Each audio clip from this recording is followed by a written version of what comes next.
May 1780. The War of Independence now enters its 4th year, longer than anyone had imagined. Battle after battle has failed to bring either side closer to winning. In the North, where the Revolution began, the war has ground to a deadlock. But in the South, the fighting has just begun. With their victory in Charleston, South Carolina, the British set grander sights toward establishing authority across all the southern colonies. The colonies here would be a handsome prize for King George. It is a land rich in lucrative crops like tobacco and rice, and by all accounts, full of colonists loyal to the crown. The British expect to find little resistance. Here, at last, they would find colonists loyal to the king and eager to embrace the British Empire, especially for its protection and trade. By moving south, they were moving to an area where they hoped that they could finally restore British authority and put the Loyalists in charge. The goal was always to try to isolate the rebellion. The assumption was that most colonists, given the chance, would be Loyalists. For 4 years, the British have tried to find those colonists loyal to the crown. For 4 years, they have encountered an America deeply divided. But now, down south, they believe they have their strongest foothold. The South needs England, and England needs the South. They will drive their strategy toward the backcountry. Into this frontier, the British send one of their most effective and ambitious officers, Colonel Banastre Tarleton. He is destined to become a household name in the South, only it will not be for bravery, but for brutality. Tarleton is known for his daring, for moving his cavalry quickly, and the troops, quick hits. He's also known for no restraint. He's a little bit of a dandy, which was appropriate for that era, but he fights like a Tasmanian devil. The British will not only raise and train a loyalist militia to keep peace in the South, they will hunt down rebels and destroy them. No one is better suited to that task than Tarleton. 100 miles from the coast, he closes in on the remains of the Continental Army in retreat from their defeat at Charleston.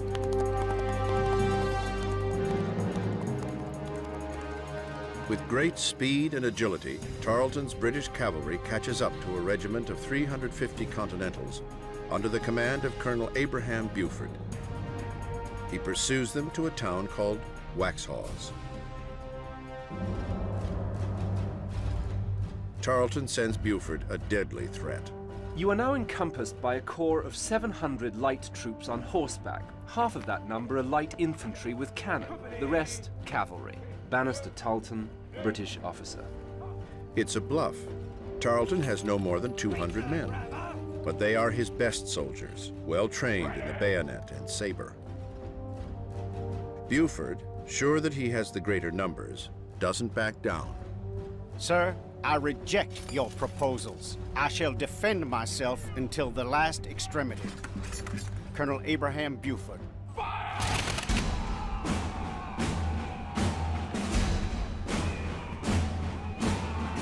Buford's words will prove prophetic.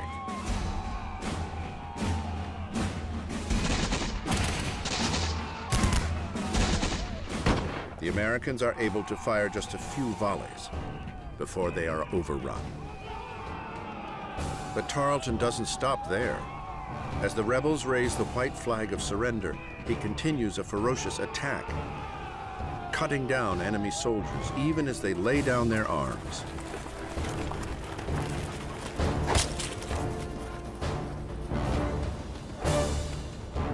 It will soon be remembered as the Waxhaws Massacre. Our captain attempted to defend his head with his left arm until the arm was hacked off. His head was then laid open to the eyes. Continental soldier. Waxhaws is a painful loss for the Americans. But they will turn their defeat into another kind of victory on the propaganda front. The Battle of the Waxhaws is used by patriot propagandists to depict the British as monsters who will massacre their soldiers in a dishonorable fashion and ride roughshod over the countryside. Any occupying force trying to subdue a rebellion on the home soil of an insurgency is going to operate at a disadvantage when it comes to the propaganda war. Waxhaws will be remembered and used as a battle cry against the British. It sets the tone for the divisive war coming in the backcountry. Bannister Tarleton receives a reprimand from his superiors, but they do little else to rein him in. The man now known as Bloody Ban continues deeper into the backcountry, where the British are about to dig themselves an even bigger hole.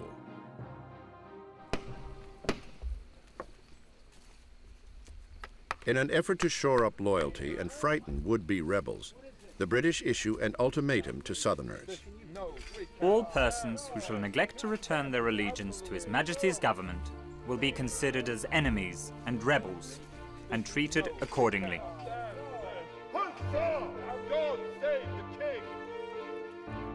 In most parts of the country and in most years of the Revolution, people had been able to stay out of the way, at least partially.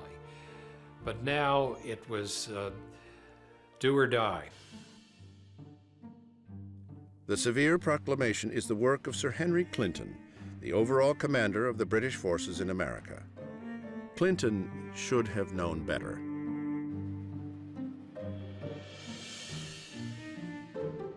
Back in 1776, the British issued nearly the same document in New Jersey, banking on strong loyalist sentiment.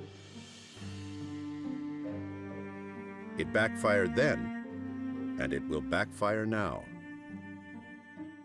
The verity here, if there is one, is if you're going to push someone off of the fence, you ought to be pretty certain which side of the fence they're going to fall on. Now everyone must choose, for or against, loyalist or patriot. Old rivalries and fresh wounds inform their choices. The British have created a tempest in a teapot.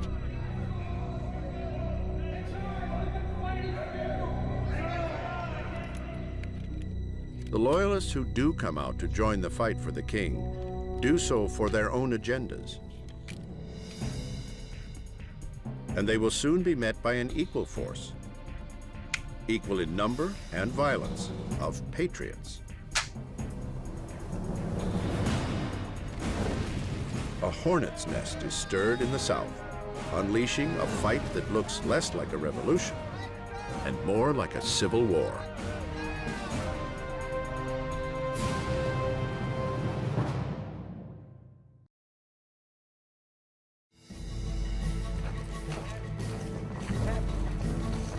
The British Army now moves deeper into the Carolina backcountry. Having declared, in a misguided proclamation, anyone not a friend an enemy, they intend to back up their words with force. But resistance is deeper than they think. Late June 1780. British Commander Sir Henry Clinton has lived in Charleston for a month now and can sense trouble brewing in the wilderness. His response? Leave for New York and turn the Southern Command over to another officer. London, England. The man who will replace Clinton is no stranger to the American war. General Charles Cornwallis will soon return to the colonies, but a changed man. he has been in England to bury his beloved wife. Now, with her passing, Cornwallis can think only of escaping his memories. Going back to the one place he hopes will be a tonic for his grief. He is devastated. And like many men, throws himself back into his work. In Cornwallis's case, it was the work of fighting the war. Whether he wins or loses in the colonies is no longer the point. I am now returning to America. Not with views of conquest and ambition. Nothing brilliant can be expected in that quarter. But I find England quite unsupportable to me. It has now no charms for me. I must shift the scene.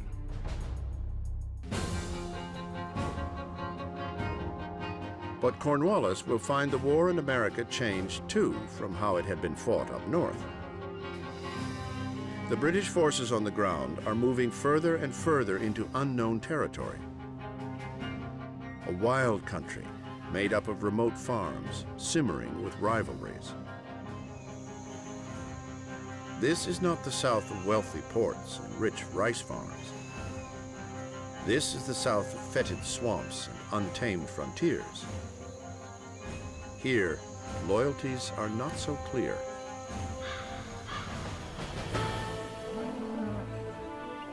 Those who might be loyalists, like everyone in this backcountry frontier, harbor grudges the British don't understand. Decades of land disputes and old animosities carried to the New World by each successive wave of immigrants have poisoned the territory. All it takes is the presence of war to seriously stir things up. The South soon crawls with men like David Fanning.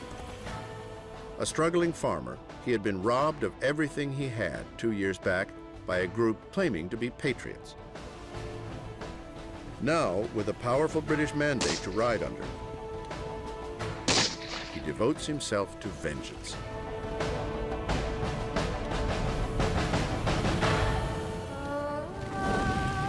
Fanning also gathers more like him. Loyalist militia swarm over the backcountry with their campaign of terror. They are less interested in the outcome of the revolution than in the chance to pillage and grab land from their patriot neighbors. I heard the horses coming in such a furious manner, but I'd no time for thought. They were up to the house, entered with drawn swords and pistols in their hands, crying out, "Where're these rebel women?" Then they began to plunder the house of everything they thought worth taking. Eliza Wilkinson.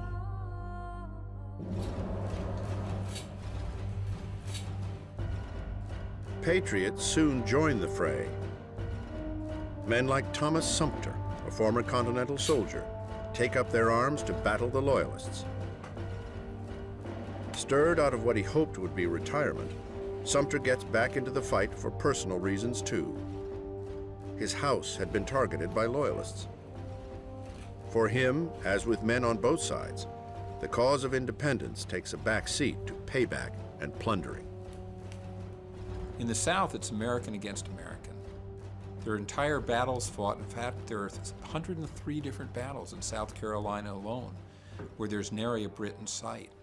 This is Tory militia against Patriot militia. Each side attempts to outdo the other in terror and brutality. Whipping, tar and feathering, and a particularly gruesome device called the spigot becomes as commonplace as revenge. A loyalist was placed with one foot upon a sharp pin and turned around. As cruel as this punishment might seem to those who never witnessed the unrelenting cruelties of the Loyalists, I viewed the punishment with no little satisfaction. Charles Gibson, Southern Patriot.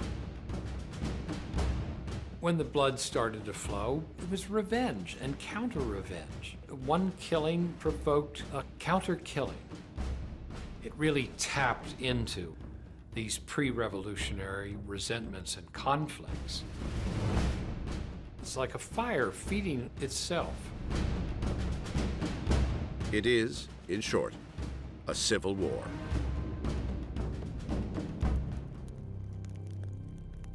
The entire strategy was failing for Cornwallis and the British, producing not peace and order, but chaos and retribution. What happened to Cornwallis in the South is a long and bloody guerrilla war that had, by that time, made it extremely dangerous for anyone to reveal he was a loyalist. This was not the way warfare was supposed to be conducted, what people called the dogs of civil war. This was the way wars were fought in the southern backcountry. Cornwallis must rethink the very premises of his campaign. Forget the Loyalists and their private wars. Attack the rebels where it counts most, the army. Cornwallis is a man utterly devoid of self-doubt. He really becomes convinced that he can lick the remainder of the Southern Department of the Continental Army, so he engages in what's essentially a headlong rush to complete the annihilation of this force. From his headquarters in New Jersey, General George Washington realizes he must respond. He prepares to fortify the army in the South with new troops, and more importantly, with a new commander.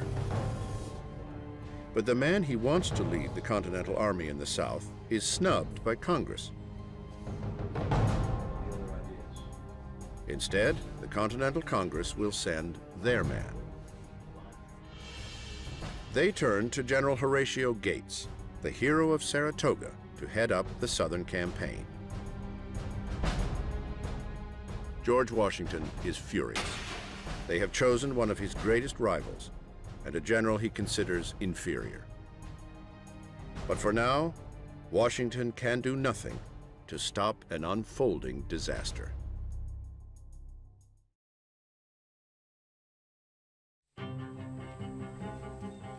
In the Carolinas, civil order crumbles as patriots and loyalists battle each other. In July, Congress scrambles to form and equip a Southern army. At its head, against the advice of George Washington, Congress sends General Horatio Gates. Gates was the hero of Saratoga 3 years earlier, when he defeated General John Burgoyne in the largest British surrender of the war. Yet there are whispers. Some say he stole credit for Saratoga from Benedict Arnold and Daniel Morgan, that he is not the great general he claims to be. Gates, ever proud, ignores the doubters and focuses on his grand ambitions. Horatio Gates wanted to be commander-in-chief of the American Army. And it goes much beyond that. Whoever was the victorious leader of the revolutionaries would emerge as the leader of a new nation. There had to be a new ruler, some new kind of ruler. No one had decided what yet. I think he might have been that ambitious and that foolish. But the challenges of the South still await him. Gates will soon take charge of an army in a dire state. He will inherit 1,400 soldiers still reeling from the defeats at Charleston and Waxhaws. I have, says Gates, an army without strength and a military chest without money.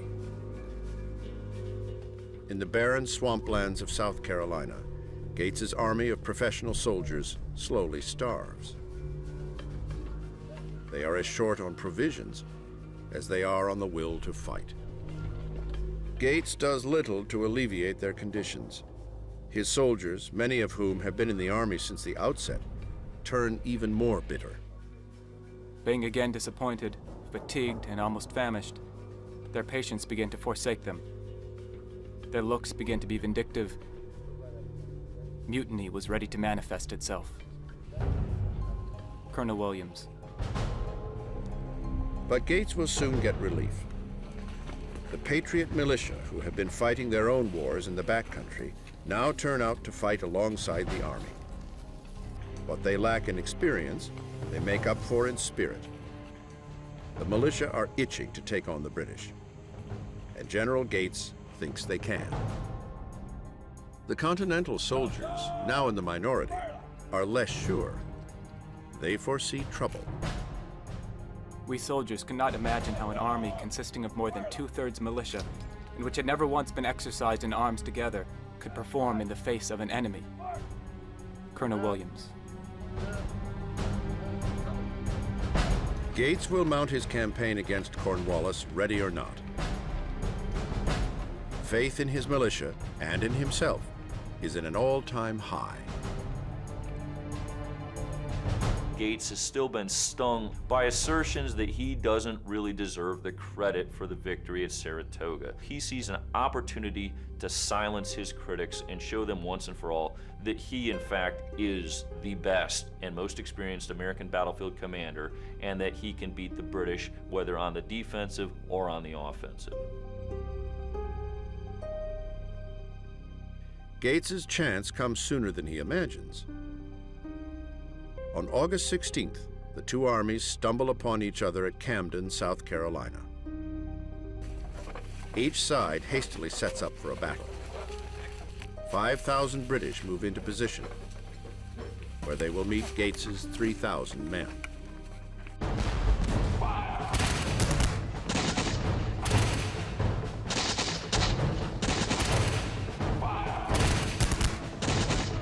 General Gates sends his militia out front, where they get their first taste of the best trained army in the world. But his audacity has caused him to make a serious tactical error, one with dire consequences. Gates places the militia on the left of his line, a position for which they are ill prepared. The British Army will always put its best units at the right of its line, which is the place of honor. From the British perspective, the British have their best regiments facing off against the weakest and most ill-prepared American regiments. The best of the British is led by none other than Bloody Ban Tarleton, the butcher of Waxhaws. He now leads a fierce bayonet charge into the militia.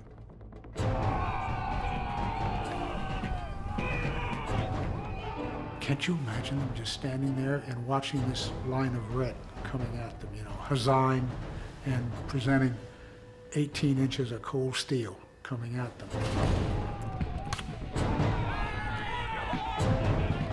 Fear fuels confusion on the battlefield.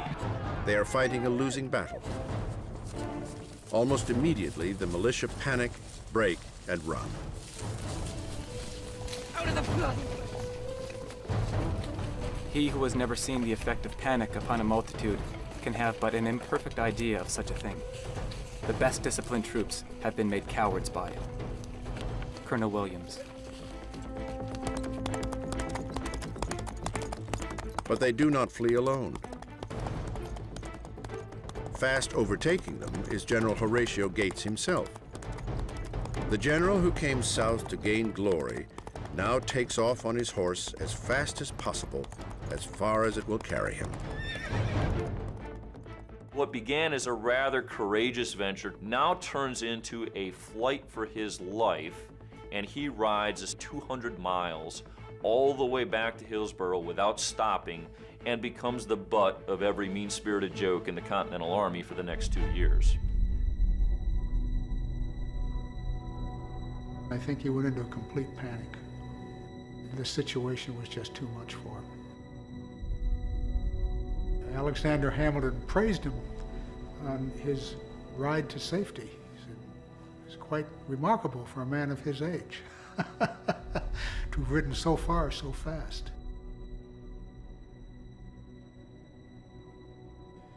The Battle of Camden scars Gates' reputation forever.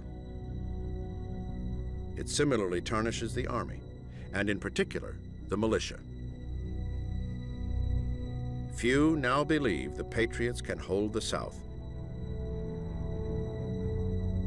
even though the future of the Revolution depends on it.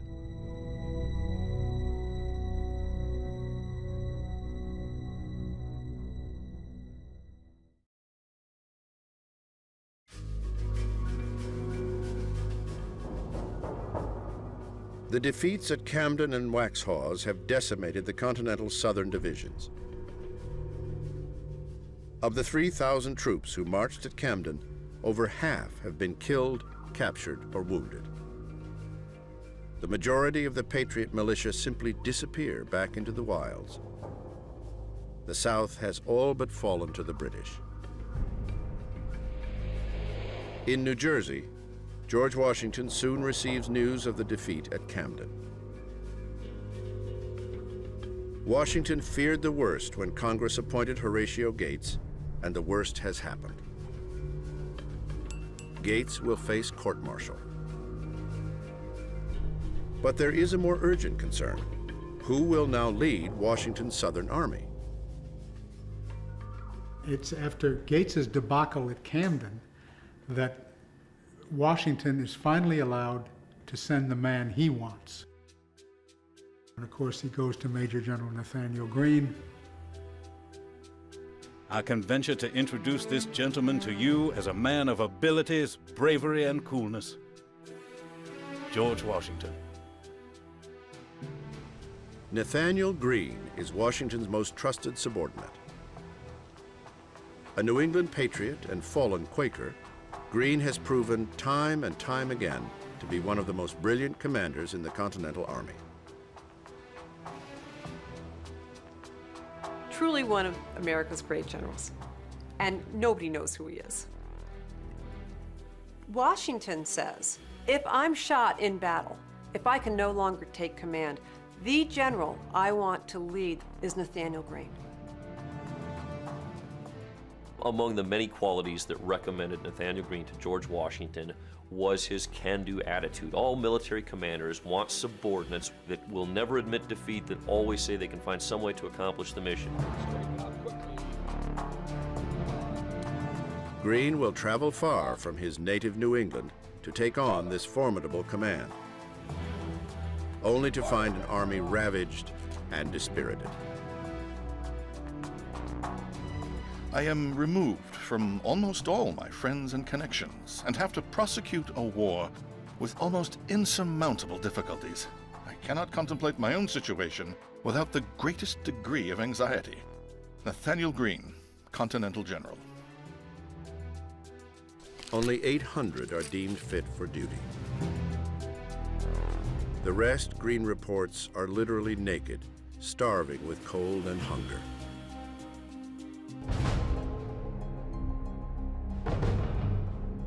In letter after letter, Greene beseeches the 13 colonies for supplies and troops, to no effect. He begins to fear mutiny.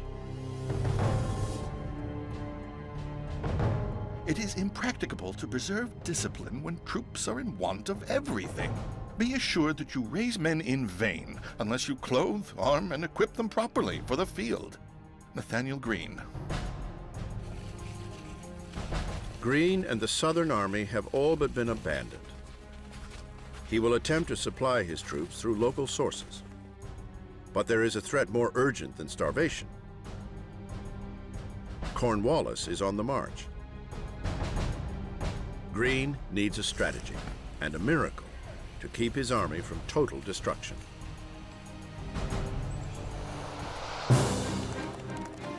The fortune Greene needs soon arrives in the form of Colonel Daniel Morgan, one of the most courageous and unusual officers the Americans have. Morgan's past is cloaked in mystery, and he never speaks of it. By age 17, he appears as part of the British Army during the French and Indian War. By then, he is already a rough and scrappy boy, hardened from a backwoods frontier life. By nature, he is a fighter and carries scars from every brawl and knockdown, including 500 lashes for punching his superior officer in his early days. From then on, Morgan becomes the stuff of patriot legend. He really is a roughneck frontiersman. Vulgar, hard-drinking, hard-fighting man. He really is the sort of stuff of fiction. But his rise through the ranks of the Continental Army is fact. a result of his enormous talent. Daniel Morgan would never have been made a general in the British Army. Morgan moves ahead because of ability. And he's a great example of the coming meritocracy. You don't have to be born into the gentry to be an officer. If you have the ability, if you have the stick-to-itness.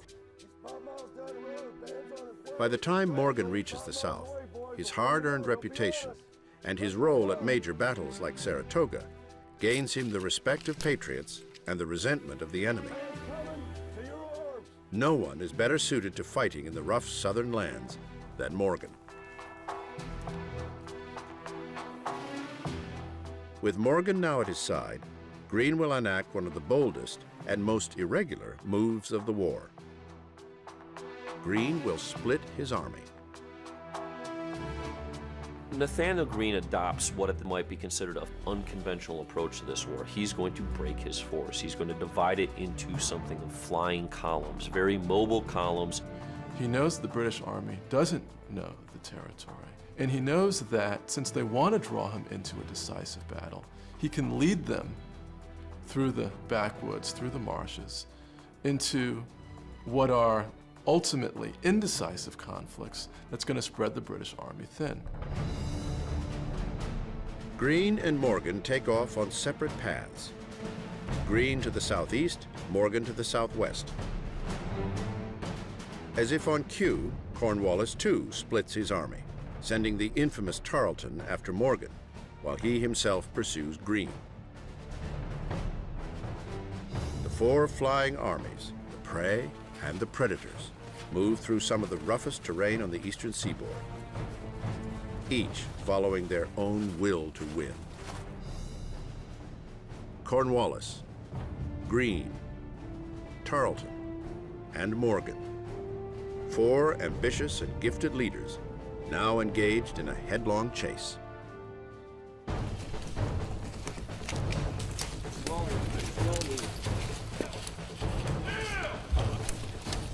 On the fringes of their armies, they skirmish,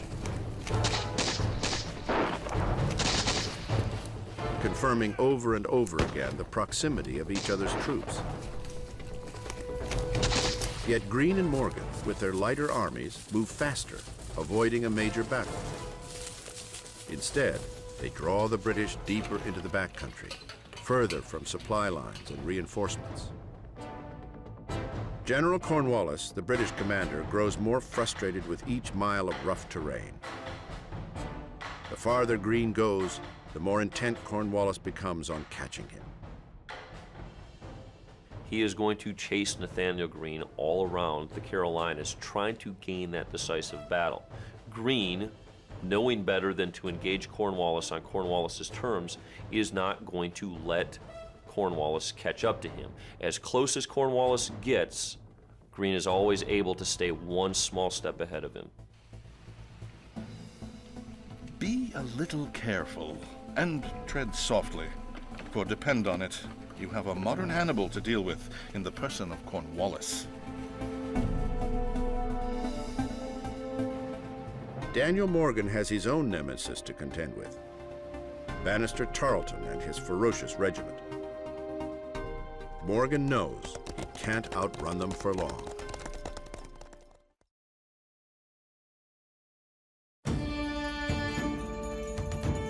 Up north, far from the swamps of the South, the war for independence looks very staid. No armies engage, nor are battles fought. Here, the British and Continentals are at an impasse. In New York City, Sir Henry Clinton, the overall commander of the British in America, whiles away his time in luxury.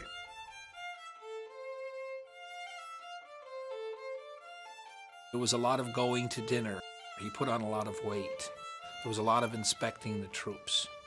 All the things that a parade ground general, as they were called, would do short of fighting. The war down south is far off. Clinton receives fewer and fewer dispatches from Cornwallis, but that doesn't concern him, at least not enough to leave New York City.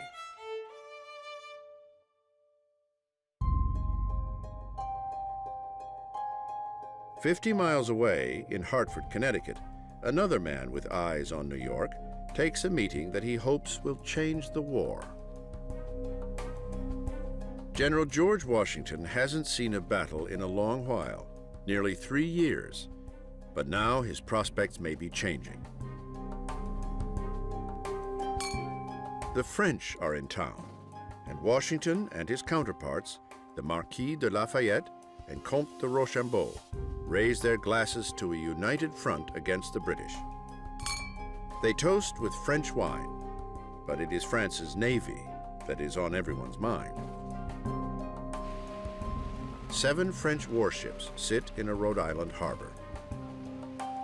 Washington believes they are enough to launch an attack on New York and wrestle it back from the British. Rochambeau is more circumspect.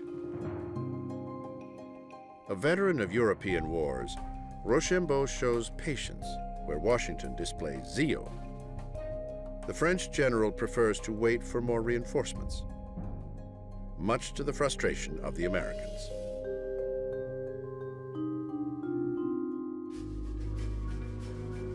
Though these French ships sit idly in Newport, Rhode Island, the French have already tipped the balance of power in the war, but in less obvious ways.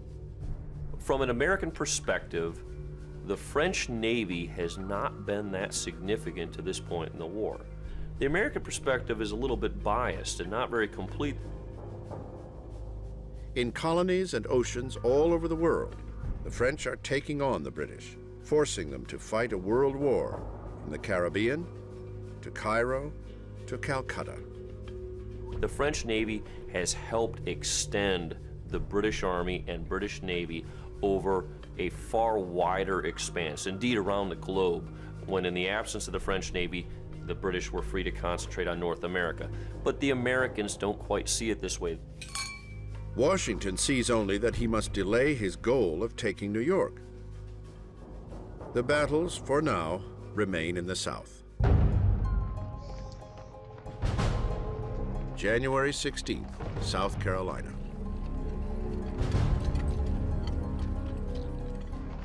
Daniel Morgan can no longer avoid confronting Tarleton's forces. Now, he must prepare to fight.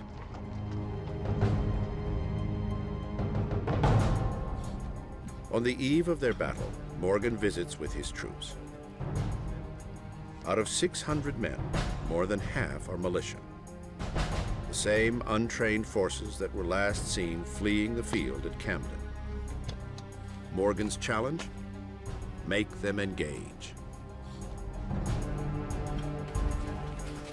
As he faces the most grueling battle of his life, Morgan rallies these citizen soldiers.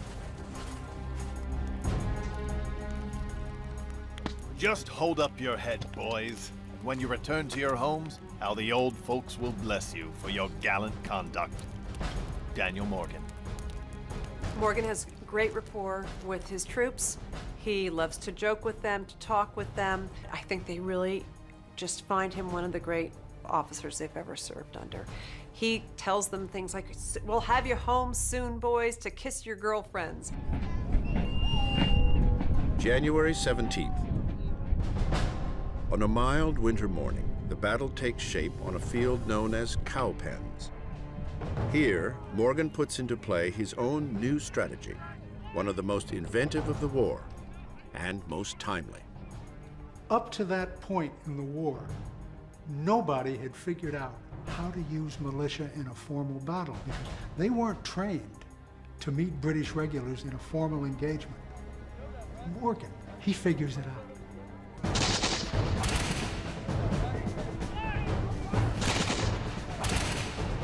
Like others before him, Morgan puts his militia out front, the first line to meet Tarleton's charging British soldiers. Only this time, he tells them to fire just 2 shots, a quick volley, and then fall back.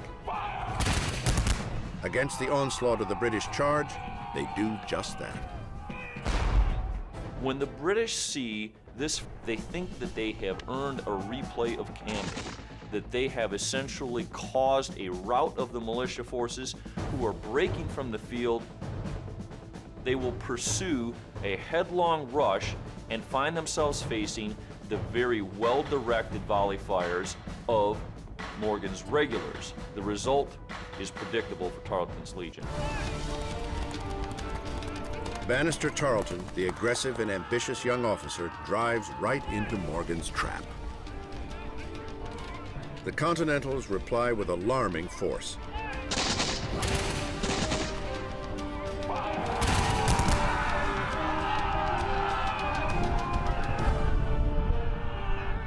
British infantry scatter and retreat. Tarleton will try to push them on again, but within an hour, the battle is lost. Tarleton has chased Morgan all across the South to end here, defeated by the rough and tumble American at Cowpens. Talk about a conflict of styles. You have this very sort of arrogant, dashing, cruel British officer, young guy, and Daniel Morgan, and they're both playing for keeps, you know? How can you not love that victory when Daniel Morgan just beats the tar out of Tarleton? Most of the entire British detachment at Cowpens is killed, captured, or wounded. This time, it is bloody Bannister Tarleton who is seen fleeing the field. He will escape, soon to rejoin Cornwallis's army, thirsting for revenge.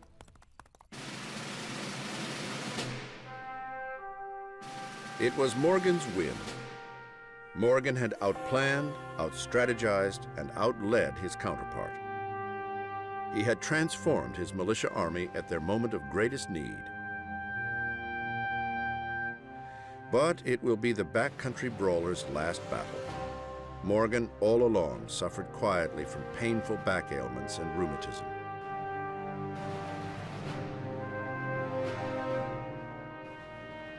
You could say, why is he retiring now? He's just won this big, monumental victory.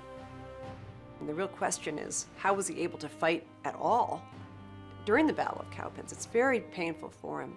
And his commanding officer, Nathaniel Greene, says, "You've earned the right to go home." Morgan, who had spent a lifetime of fighting, will now watch the war from a small farm in Virginia, from the sidelines.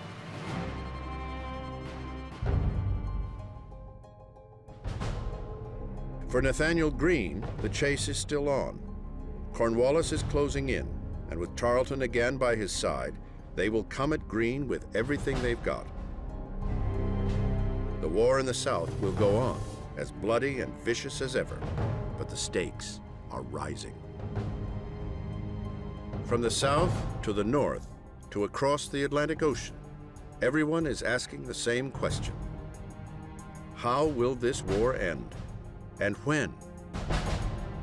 For everyone, time is running out on the American Revolution.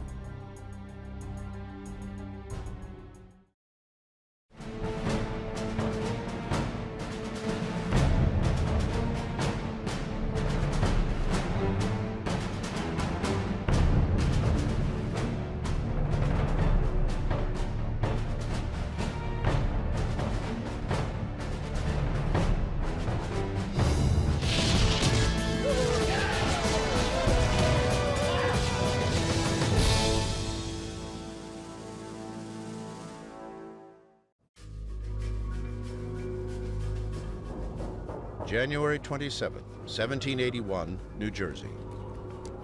The war for independence drags into its 6th year.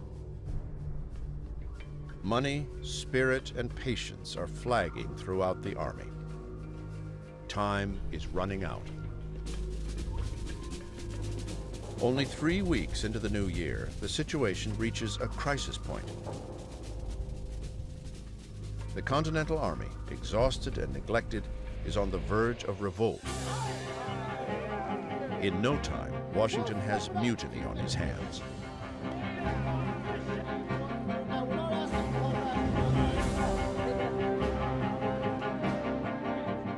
His response will be determined and drastic.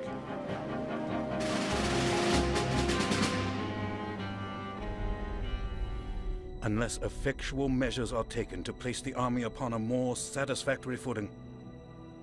Its dissolution and the utter ruin of our cause will be the inevitable consequences.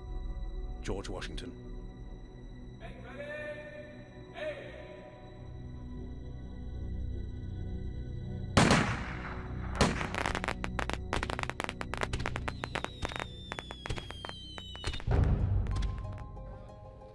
The story of the mutiny began on January 1st in Morristown, New Jersey. There is little to celebrate this new year. The war has become an unrelenting misery. Soldiers from the Pennsylvania line reached their limit. Unpaid, underfed, and barely clothed, they can endure no more for the great cause. By 1781, the Continental Army has become, in many ways, the professional organization that Washington wanted and needed it to be. But it's an army that is unhappy. They haven't been paid in a long time. And when money has been forthcoming, it has been paper money that is depreciating moment by moment. It's worth less every day. The soldiers are quite clear about the fact that they are loyal to the cause, but they want the terms of their contract to be honored. Enraged, they voice their grievances to their superiors. But there is nothing to be done. Congress, without the right to tax, is out of money to pay its soldiers. The soldiers are not swayed. They see this as a series of broken promises. They pledged their lives. They are spilling their blood. They thought they were making a contract to serve their country. But the country isn't honoring the contract. The officers watch from the comfort of their quarters. Some are sympathetic, but others brush the soldiers' concerns aside. Suddenly, the ideas of the revolution, the talk of liberty and equality for all men, seem no longer to apply. I don't think the fact that the officers had better clothing, better food, better equipment endeared them to the regular troops who were so cold and so hungry and so behind in their pay. Within the revolution, a rebellion grows.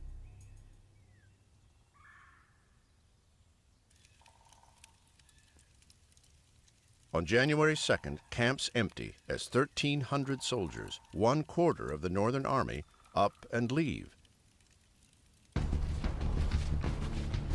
They march out, taking cannon and weapons, with one destination in mind: Continental Congress, a 2-day march away in Philadelphia.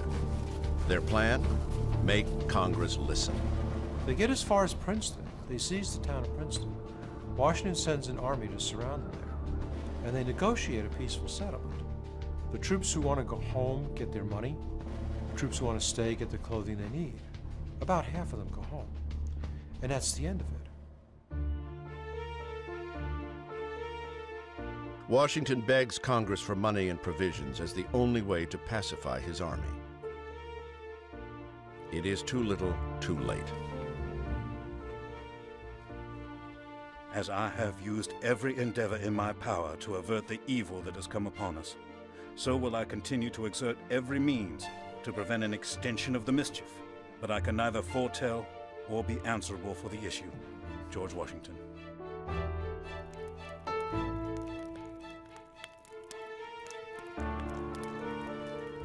Fresh unrest spreads among other camps.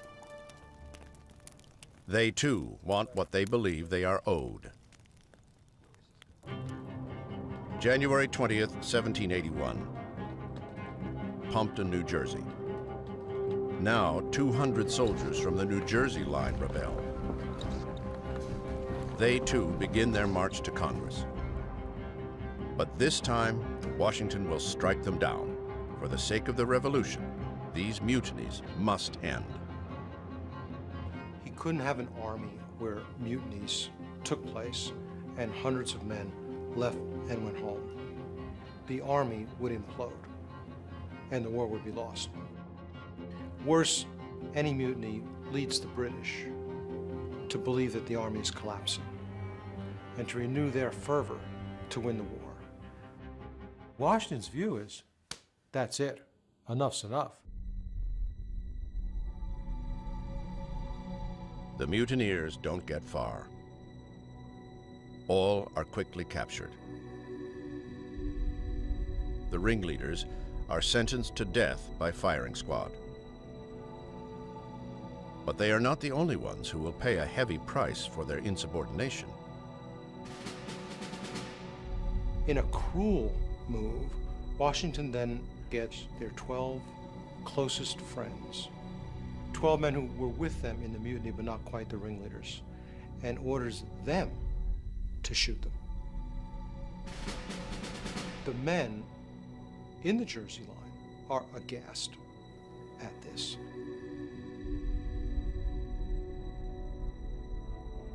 But at the same time, terrified. It could have been me. This was a most painful task. When ordered to load, some of them shed tears. James Thatcher, Continental doctor.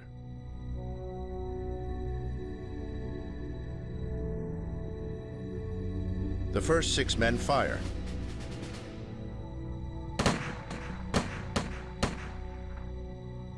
But they have deliberately aimed high, sending a volley over the heads of the condemned men.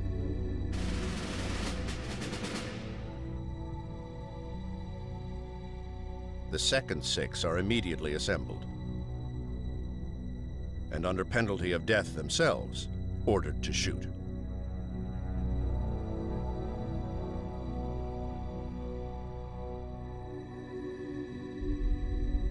This time, the shots find their target.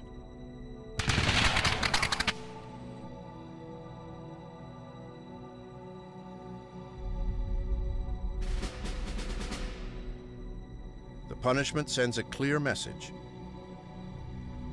Sedition will no longer be tolerated in the Continental Army.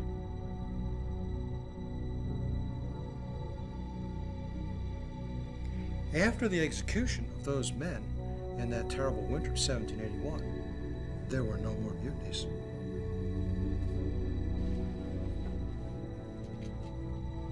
But the unrest in his army has shaken Washington. His authority and the revolution are slipping away.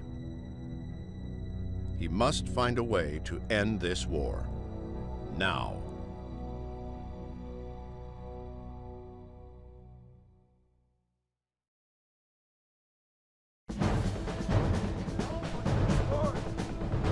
In the South, the war continues without pause, an ongoing showdown between 2 determined armies. Having surprisingly beaten the British at the Battle of Cowpen, the Continentals steady themselves for revenge. The British will seek to make an all-or-nothing push to annihilate the rebel force.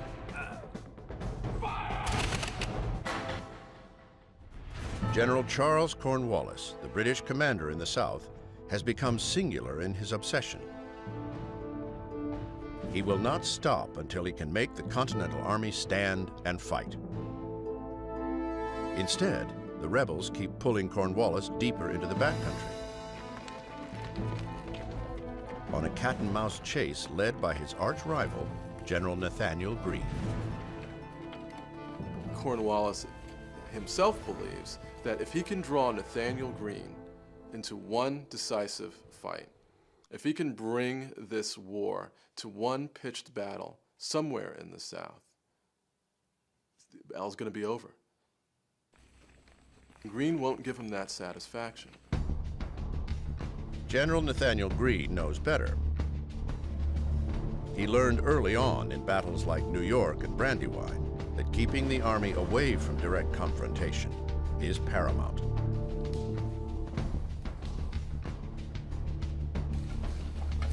Like a boxer who realizes his opponent hits harder, Greene's plan is to keep moving, to to wear down and exhaust his enemy.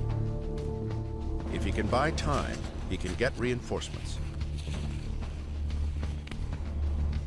Greene draws Cornwallis step by step farther from his lines of supply, farther from the possibility of reinforcements, farther from the point of no return.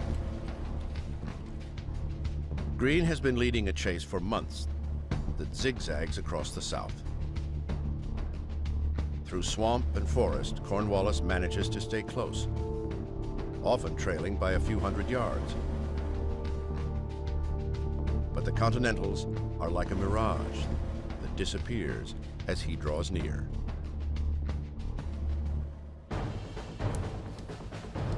The two sides regularly skirmish amongst scouting parties. But the main armies never meet. Greene's Continental force is smaller, lighter, and faster. The British, by contrast, are encumbered. They will need to take extreme measures to keep up.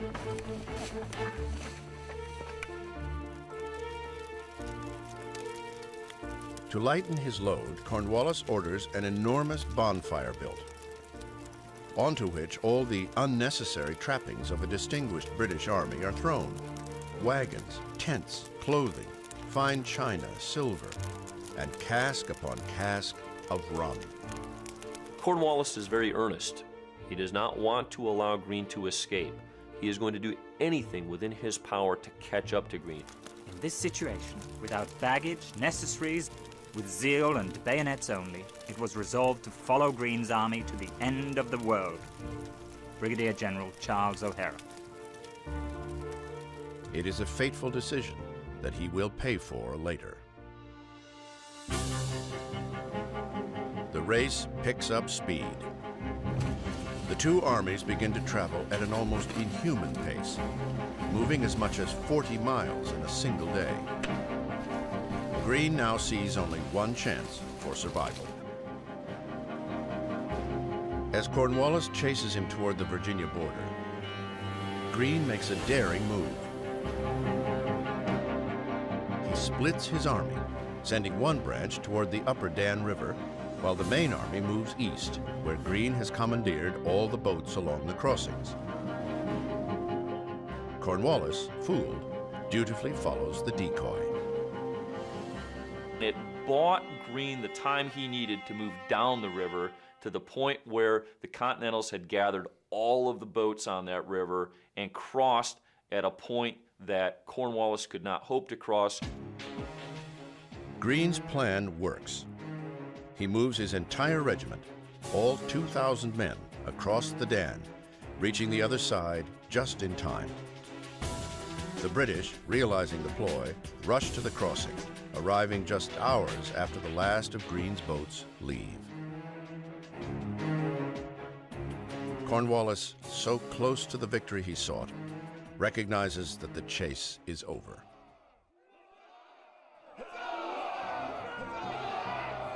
The cheers from the Continentals are so loud they can be heard across the river, a taunting sound to the British.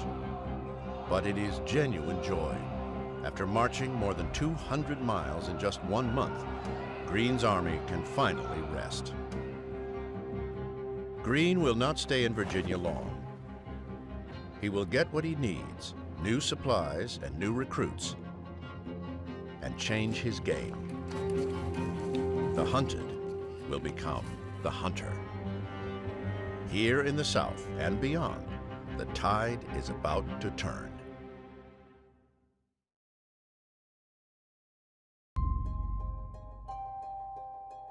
Far from the swamps of the southern colonies, another chase drags on. France, 1781, the court of Versailles. The venerable diplomat Benjamin Franklin is still in hot pursuit of France's money. Lately, it has become elusive. King Louis XVI, America's ally against the British, has given more than $100 million in direct aid to the revolution. In fact, he's going broke funding the Americans. Yet it never seems to be enough to satisfy Ben Franklin. Franklin gets these truly amazing shopping lists from Congress. They are requisition lists for everything from thimbles and shovels and thread and drums and paintbrushes too. Oh, and by the way, 30,000 blankets and 50,000 uniforms, and a ship of the line would be nice too. Franklin's essentially constantly approaching them with his tin cup and being told, but we already gave at the office. Being told we've already given you X, how can we possibly cough up more? Franklin is caught between two masters. On one hand, he must convince the French that the American Revolution can still be won. On the other, he must assure Congress that French aid, the key to the war, is on its way. Some Americans, like General Washington, have reason to doubt it. Washington was always confused and perplexed, and until the end disappointed in the French. The soldiers that they did promise didn't get here fast enough. He didn't feel that there were enough of them. He's worried about the help that the French have given him, if it's going to be in time. Unbeknownst to Washington, his concerns are being answered. Quietly, on its own schedule and with its own agenda, the French Navy finally makes a move that will change the war. March 1781. On the eastern coast of France, a shipment is being prepared. The mighty French warship, the Ville de Paris, readies for a long voyage to the Americas. At its helm, the Admiral François-Joseph Paul Comte de Grasse, one of France's most talented admirals and greatest glory seekers. De Grasse's stated mission is in the Caribbean, where France's critical trading interests lie. But if the timing is right, de Grasse plans to visit North America. After all, this is a war against the British, a cause beloved by all French. It's important to remember that France is in this conflict not to secure American independence. France is in this conflict to humiliate the British government, to hopefully seize some territory from Britain, and to slice off a major part of the North American empire from the British Empire. America may be a pawn in this game between superpowers, but the rebels can still make their own luck. Their next moves will shape fresh opportunities for all sides. February 22nd, 1781. General Nathaniel Greene pushes his players into position. He readies his army, now regrouped and resupplied, to cross back into North Carolina, where he will now seek the confrontation with Cornwallis he once avoided. Crossing again over the Dan River, Greene soon draws Cornwallis back into the chase. Only this time, Greene leads the desperate British commander toward a spot favorable to the Continentals. They will take the high ground at a small junction called Guilford Courthouse. March 15th. Greene sets his army first. Cornwallis, weakened from lack of provisions, nonetheless prepares to throw all he has left at winning. Cornwallis's men soon break through Greene's militia lines. They bear down on the rest of the army with bayonets. The Continentals face the charge. The two sides fall upon each other at close quarters. A bloody melee fought hand to hand. Fearing loss, Cornwallis makes a desperate and brutal decision. Cornwallis turns to the lieutenant in charge of artillery and orders him to fire grape right into the mass of struggling men, both Americans and British, in order to break it up.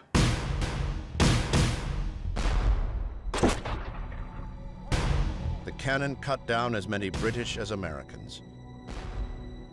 But it is enough to stop the rebels. Greene orders his men to retreat. He cannot and will not risk his soldiers. Cornwallis is victorious, but only by sacrificing his own men. Twice as many British die in the victory as Continentals perish in the loss. It is the kind of win that feels, ultimately, more like a defeat.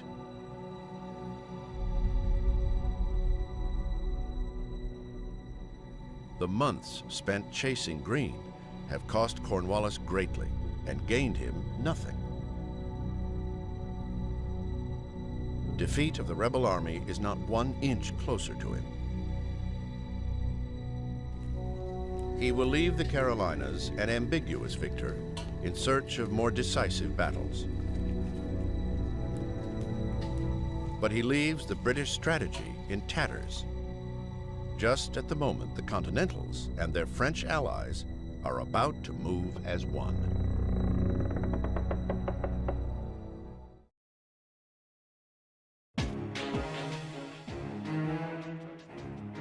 Losses in the south and stalemate in the north have left the British command in America in disarray. Worse, public confidence back home is weakening. London, England, 1781. All of Britain is tiring of this increasingly unpopular conflagration, whose costs in money and human life continue to escalate. King George and his cabinet may try to spin it differently, but they cannot change the facts. The insurgent colonies are showing no signs of submission. The British people are saying, come on home. What's in this for us? They're wondering, how is this going to end? How is this going to play out? Or is this just going to go on forever? The rift between those who wish to end the war fast and those who take the long view travels over the Atlantic. In America, the King's commanders will soon find themselves with opposing strategies of war. In New York, Sir Henry Clinton, the overall British commander, takes a patient view of things. It's easy for him, surrounded as he is by all the luxuries the colonies have to offer. Clinton has 4 houses that he lives in New York. He's living pretty high on the hog, well supplied. Certainly his liquor bill is remarkably high. Found great enjoyment in the arms of Mrs. Badley, who was the wife of a British officer. I would guess it was hard for Clinton to leave New York. It was comfortable, it was loving, at least Mrs. Badley was. The way Clinton conducts the war from New York, it's almost like he's waiting for events to throw him an advantage that he can then act upon. Cornwallis's instincts are to act. Cornwallis's instincts are to fight them to death. Now, my dear friend, what is our plan? Without one, we cannot succeed. If we mean an offensive war in America, we must abandon New York and bring our whole force into Virginia. General Charles Cornwallis. Cornwallis pushes his contest into Virginia, but he is soon cut short. Clinton, opting for defensive wars, orders him to set up a protective base along the coast. This adventure through the South inland is not working. We need to make sure that we secure the kinds of bases, the footholds that will allow us to maintain our position in North America and fight another day.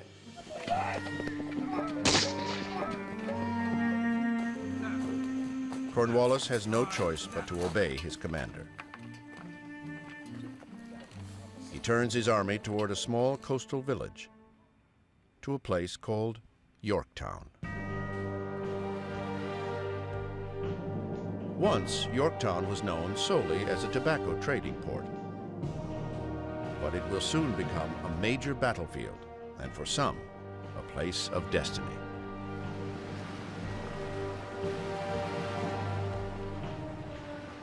July, the Caribbean. France's Admiral de Grasse makes his long-awaited appearance.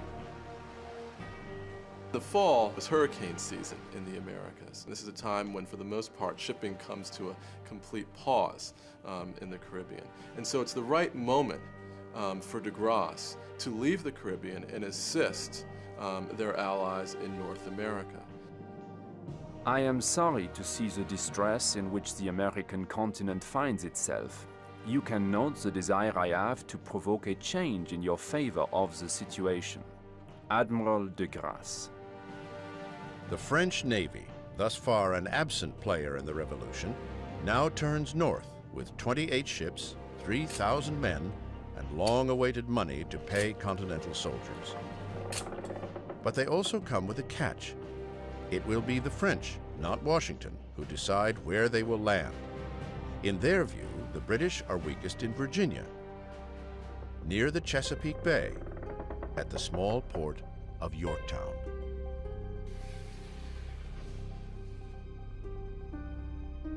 Washington had his heart set on retaking New York, but when de Grasse says he's going to the Chesapeake, he's going to be there just for a certain time, Washington then makes really the greatest decision of his career. He knows, he seems to sense that this is the time. This is the time to strike. It may be declared in a word that we are at the end of our tether, and that now or never our deliverance must come. George Washington. With all he has, every soldier, every cannon, every French reinforcement, Washington moves south. The general now returns to Virginia, his beloved homeland, in search of the battle he hopes will end the war.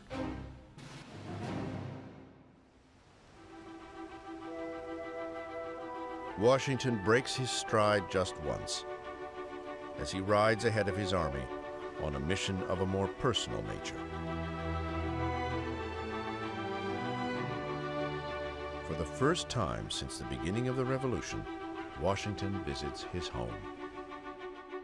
He goes home to Mount Vernon, and I think the whole point of the war is brought home again to him on a very personal level.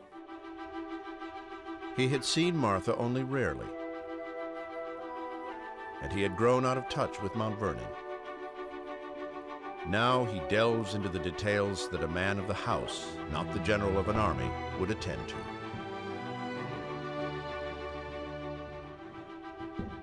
There is the ongoing renovation of Mount Vernon and the particulars of running a southern plantation. 6 years ago, he left them behind to take charge of a rebellion that turned into a revolution, and a revolution that turned into a world war. Now, he longs for it to be over. This is what I'm fighting for. On one hand, and then on the other hand, it's when can I get home? I'm fighting for this, but I want to be here so much. George Washington is not the only one who came into his own in these many years. Washington's only son, Jackie, had come of age too. Long kept out of the army by his overprotective parents, Jackie now makes a final plea to follow his father into battle.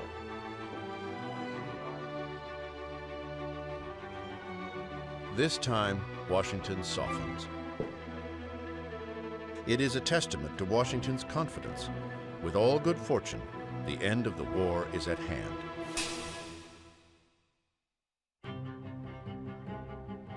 A convergence is taking shape. As Admiral de Grasse sails up toward Virginia from the Caribbean, the Continental Army, now joined by 5,000 French troops, also heads toward the Chesapeake Bay. There, General Cornwallis hastens to build his defenses at Yorktown. But he is beginning to feel that he is sitting at the center of a dangerous trap.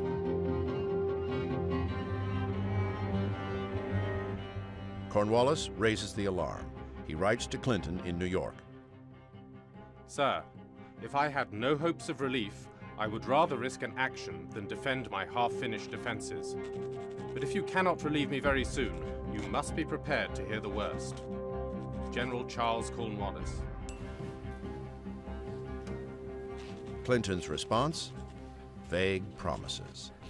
Your lordship may be assured I shall endeavor to reinforce the army under your command by all the means within my power. Sir Henry Clinton. Cornwallis will soon find himself hanging on those promises, while Washington and the French will get their chance to fulfill the promise of alliance. For each player, the war's endgame has arrived.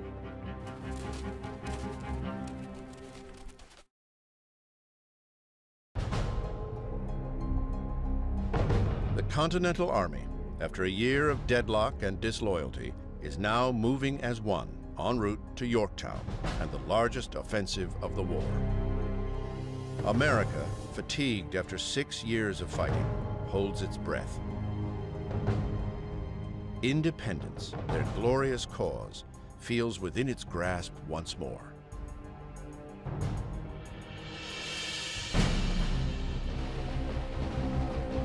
September 5th. Admiral de Grasse and his French fleet arrive first to the Chesapeake Bay and take on the inadequate British force sent to chase him out. The two navies clash at sea for 4 days. Both fleets are badly hurt, but it is the British who must give up the bay. They needed to drive de Grasse out of the mouth of the Chesapeake, and that they failed to do. De Grasse, in one pivotal battle, captures control of all that comes into or out of Yorktown. General Cornwallis knows his situation is worsening. He needs more help. He needs reinforcements. His commander, Henry Clinton, has not budged from New York. Sir Henry Clinton to Earl Cornwallis, New York. Your lordship may be assured that I am doing everything in my power to relieve you, if the winds permit and no unforeseen accident happen. This, however, is subject to disappointment. Sir Henry Clinton. Earl Cornwallis to Sir Henry Clinton. Sir, I shall have no doubt, if relief arrives in any reasonable time, York will be in the possession of His Majesty's troops. General Charles Cornwallis. Cornwallis, feeling magnanimous, takes faith in Clinton's tepid promises. Imprudently, he stays put. One by one, his routes of escape are cut off. De Grasse's ships inch up the York River. George Washington takes the south. French ground troops occupy the north and west. 17,000 French and Continental soldiers now surround Cornwallis. Washington presents his plan. Launch a massive frontal assault on Cornwallis. His European allies disagree. Yorktown has now become heavily fortified. Washington will lose a lot of men in the assault. General Rochambeau, the French commander, suggests a long-range siege of cannon and mortar. Washington sees it as a better strategy. One of his great gifts as a commander was to listen to other people and often do what other people suggested, even if he was against it at first.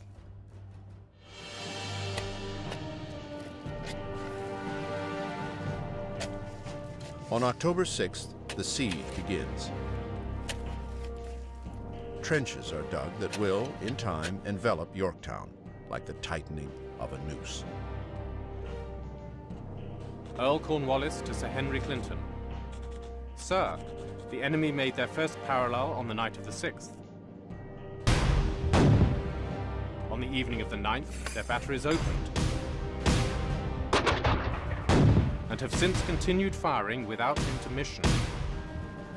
Against so powerful an attack, we cannot hope to make a very long resistance. General Charles Cornwallis. A lot of a siege is about the timing. Can you force a city to surrender before the city gets reinforcements? Can you get closer and closer in your parallel trenches as you move towards the city line of defenses? October 11th, the second parallel is dug, closing the circle around Yorktown.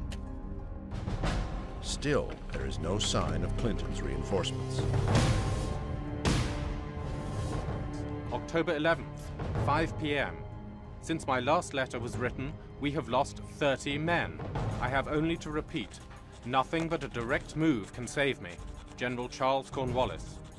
Clinton promises support, and Clinton promises support, and Clinton promises support, and Cornwallis waits for the support, and he waits for the support, and it doesn't arrive. The siege daily is becoming more and more formidable. His Lordship Cornwallis must view his situation as extremely critical, if not desperate. James Thatcher, American officer. October 14th, 8 p.m. Washington's troops close in and make a full-scale attack on the outer redoubts of the fort.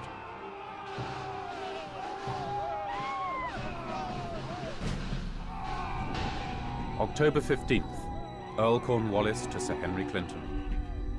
Sir, my situation now becomes very critical. The safety of this place is so precarious that I cannot recommend you run great risk in endeavoring to save us. General Charles Cornwallis. Cornwallis's letter will not be read. Clinton has already set sail from New York. But the belated relief effort will not be in time. His window has closed.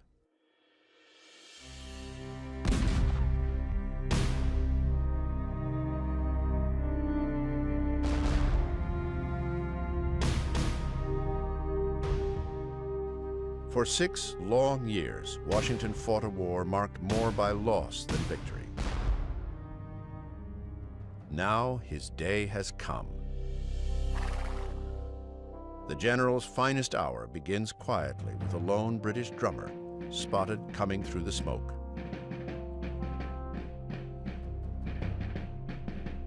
The enemy beat a parley, and Lord Cornwallis proposed a cessation of hostilities to settle terms for the surrender of the posts.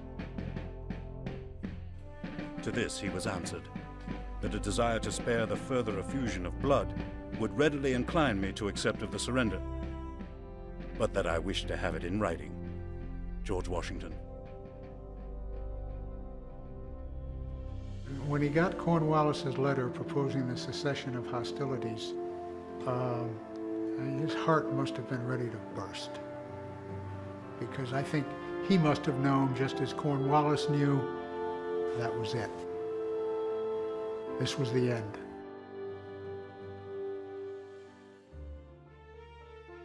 To Sir Henry Clinton. Sir, I have the mortification to inform Your Excellency that I have been forced to surrender the troops under my command. I never saw this post in a very favorable light. General Charles Cornwallis. General Henry Clinton can barely contemplate the consequences of his inaction. He had set in motion the endgame, and then sat idly while it played out. Now the Southern British Army is lost, and possibly the war itself.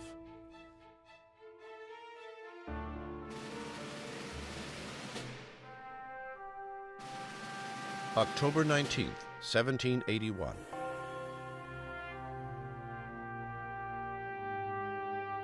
"7,000 redcoats lay down their arms in front of General George Washington. On this momentous occasion, only one person is missing. General Charles Cornwallis avoids the ceremony, claiming illness. No doubt he felt worse on this day than any other in his long military career. How could this have happened? Cornwallis is so humiliated and so stricken by the defeat that he cannot surrender in person to George Washington. October 27th. Cornwallis and Washington will meet a week later when Cornwallis, in a show of respect, invites Washington to his headquarters. What the two men discuss is not recorded. But surely they must have shared the same thought. Now they come together as equals, as the commanders from two nations, one ancient and powerful, the other on the verge of being born. For the Americans, certainly there are euphoric feelings of victory. Now, though, the more difficult task of building a nation begins. Washington, the general, is about to exit the stage to make way for Washington, the statesman and nation builder. A challenge he cannot yet conceive. But before he can look to the future, Washington is pulled back into the present. Victory has come at a terrible price, a personal tragedy that will forever scar the general. During the siege, Washington's son, Jackie, who finally came to fight alongside his father, falls ill to a devastating camp fever.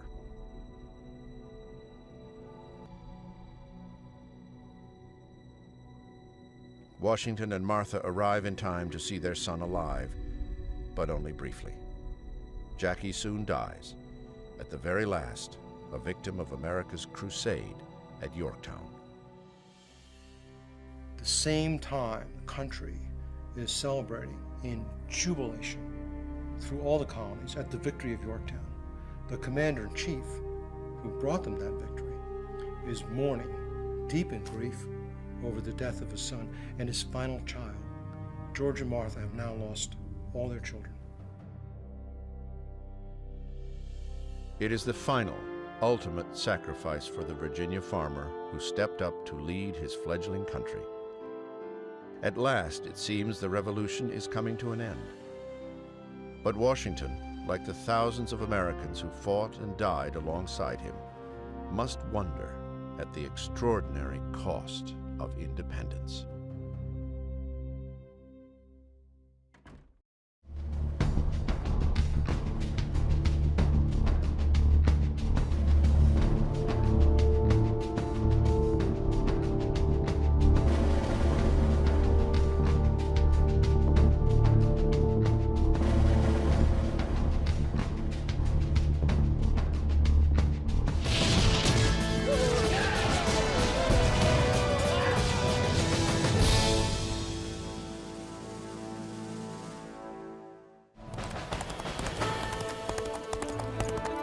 October 1781. Tench Tillman, George Washington's aide, rides non-stop for 4 days and nights to bring glorious news from Yorktown, Virginia, to the Continental Congress in Philadelphia. The Americans have decimated Britain's Southern Army and forced the surrender of its best general, Charles Cornwallis. This was a huge victory, over 7,000 people taken prisoner. There are great celebrations, illuminations, they call them, fireworks, ringing of bells, and so on.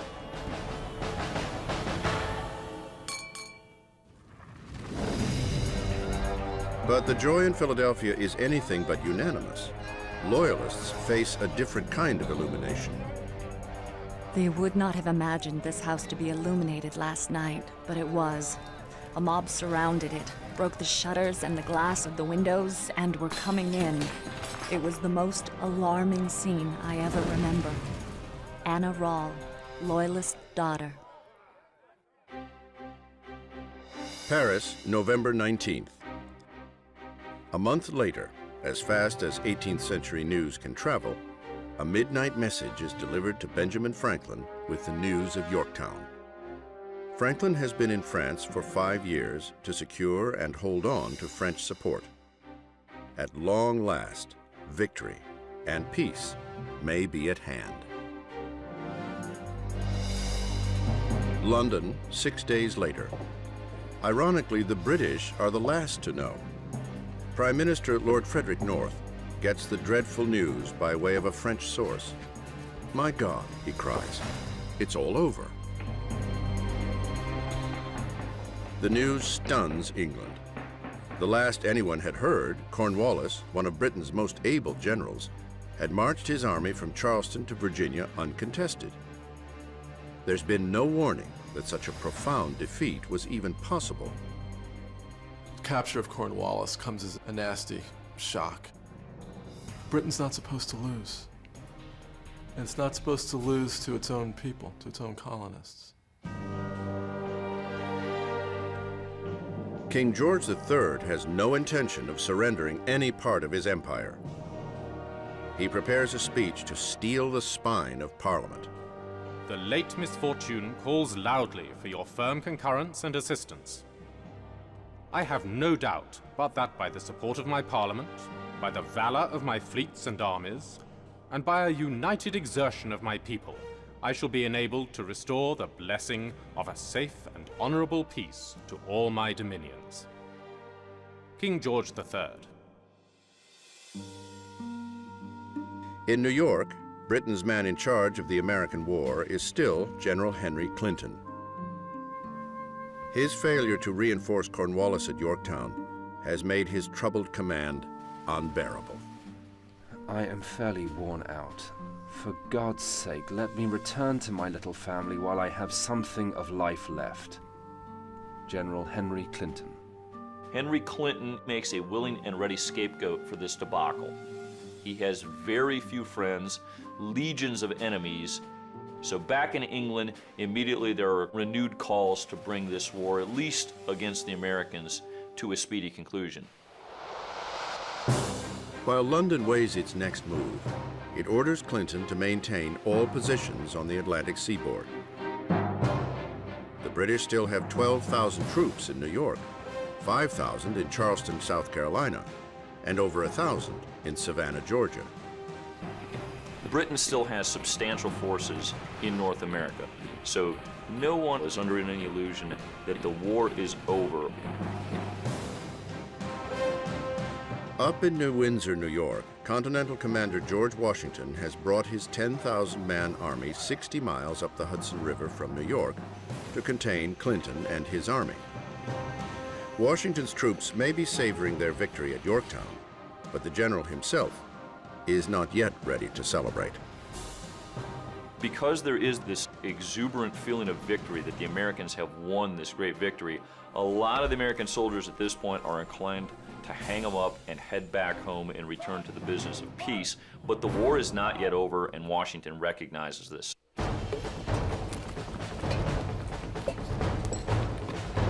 Yorktown didn't end it. The British and the Loyalists in the Carolinas and in Georgia wouldn't lay their arms down.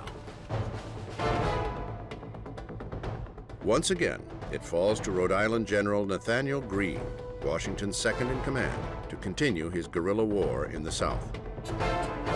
With only 1,000 men, Greene cannot hope to capture Charleston or Savannah, but he relentlessly attacks British outposts in the Carolina and Georgia backwoods, forcing British soldiers back to the cities.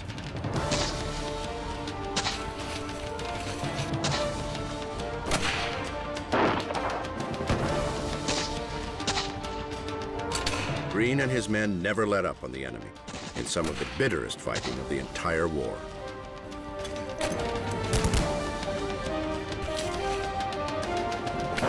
The fighting in the backcountry is continuing. There's fighting on the frontier and then skirmishing in other places. There are more American deaths at the end of the war than at the beginning. The war is not necessarily over.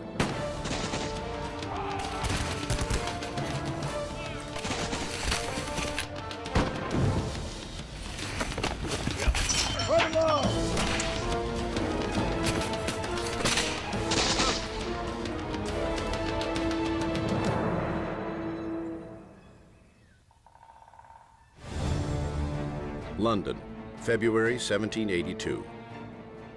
The war in North America may not be over, but it has grown increasingly unpopular with England's people and politicians. The feeling among almost everyone is Cornwallis has been captured. This war has been expensive. It's been ruinous in terms of the loss of men. It's drawn us into a fight where we have no friends, no allies in Europe or anywhere else.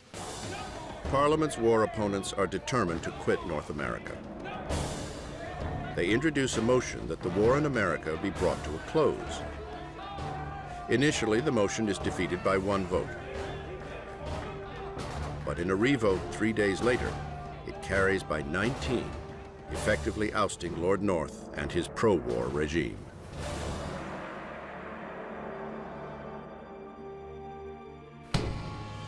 The king is furious. Now, with the opposition in power, he must agree to end the war, despite his firm belief that an independent America will weaken, perhaps destroy his empire. He fumes, even contemplates resigning, as Parliament sets about the complex business of obtaining a workable peace. By spring, the major conflict moves from the battlefields in America to the peace table in France. Will Britain recognize American independence? What will the French demand for their contribution to the war? The future of America now rests on the shoulders of a negotiating team headed by the wise and cunning Benjamin Franklin.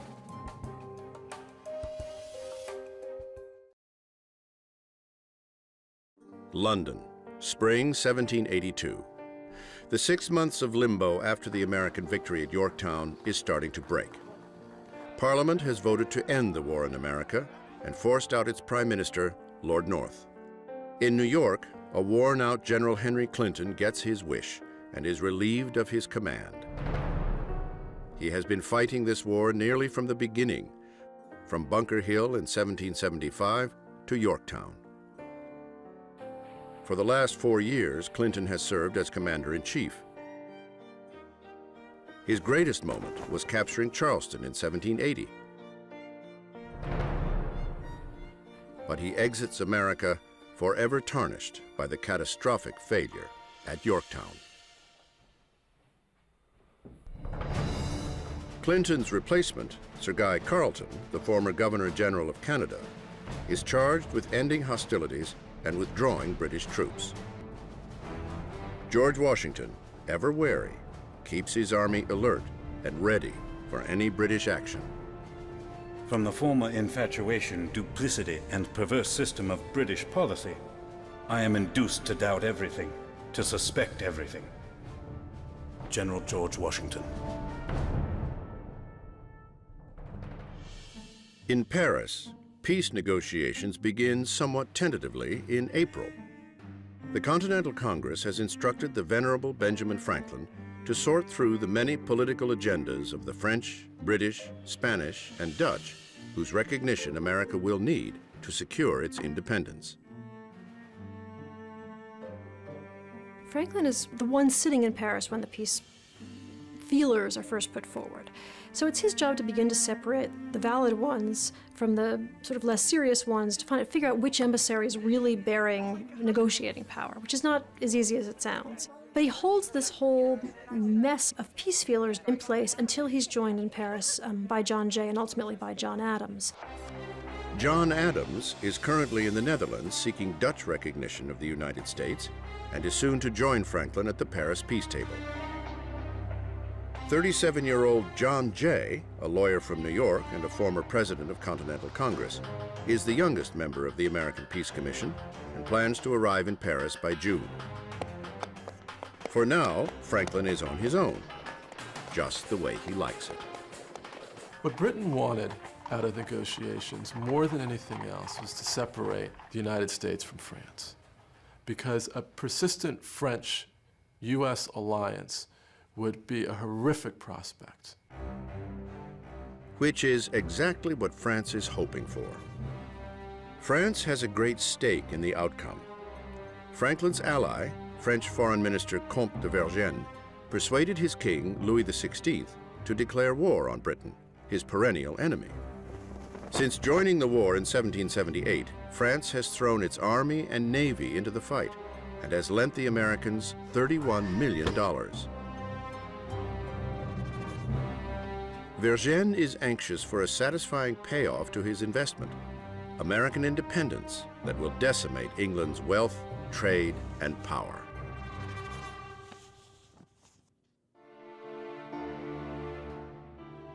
The Continental Congress has ordered Franklin to operate under the guidance and instructions of the French court. Over the next several months in Paris and Versailles, the old chess master takes care with every move. Franklin knew that the cardinal rule of diplomacy was never to speak unless you absolutely had to. The patience of an old man, coupled with the fact that he's naturally taciturn, makes him an enormously shrewd diplomat. Innumerable issues need to be ironed out with the British. The big one, of course, is independence. But there are other crucial items for both sides. Terms of trade, fishing rights off the coast of Canada and on the Mississippi River, payment of pre-war debts. Who owns what North American territory outside the previous colonial borders? But no issue is more sensitive than the fate of the Americans who sided with the British. The Loyalists. There was a great sense of obligation to the American Loyalists. And there was a sense that having expended so much effort and drawn the Loyalists into public professions of allegiance, Britain couldn't simply abandon their flesh and blood this way. They have to be evacuated because they fought on the wrong side. They see no life left for them. Who knows? Their land is going to be confiscated probably. They may well be killed for fighting on the wrong side. July 1782, Savannah, Georgia.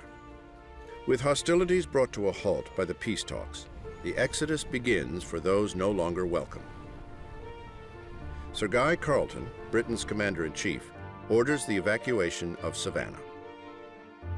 As 1,000 British troops sailed for New York to join the main army, 2,500 white loyalists and 5,000 black slaves who joined the British set sail for British-controlled territory in Florida and the West Indies. A month later, in Charleston, South Carolina, the British post a general notice promising transport out for those who cast their lot with the Crown. By the end of the year, Charleston will see 126 ships carry nearly 12,000 people, white and black, to Florida, the West Indies, New York, and England.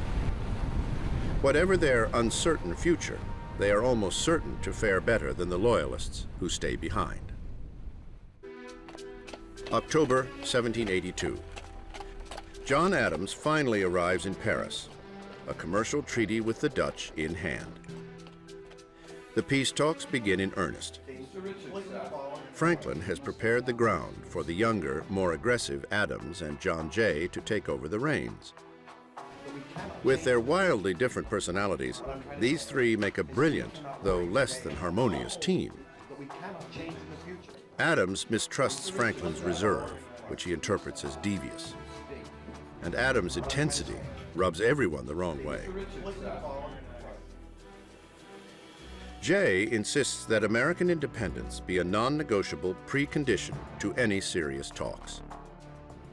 I think the United States were fortunate in having negotiators who had spent a fair amount of time in Europe, who were the intellectual peers of the men that they would be dealing with, and were unusually sly and wily people.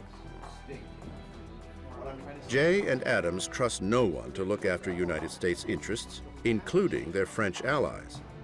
Defying Congress's orders, they cut the French out of the process and deal only with the British. In the end, the three men work quite brilliantly together and pull off terms that are so extravagantly great for America that essentially the French will be reeling. How did these babes in the woods manage to pull this off? The French, to put it mildly, are outraged. Without them, the revolution would have surely failed. Yet these upstarts have dared to exclude them. We have essentially violated our contract with the French. And the French feel, understandably, cheated, traduced. Those treacherous Americans, we knew we couldn't trust them in the first place. It becomes Franklin's job to not only repair the insult, but to extract yet another loan from France's depleted treasury. he goes off to see the French foreign minister, the Count de Vergennes, and says to him two things. First of all, we're babes in the woods. We made a mistake. We didn't know how to do this properly, which of course was completely the opposite of the truth. And secondly, the British really would like to divide us. They love the idea that they've divided us. Let's not give them that satisfaction. He does that masterfully, as only Franklin could have. He's extremely subtle.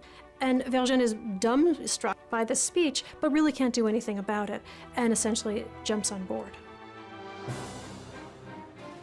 On November 30th, the British sign a tentative agreement that for the first time acknowledges the former colonies as the United States of America.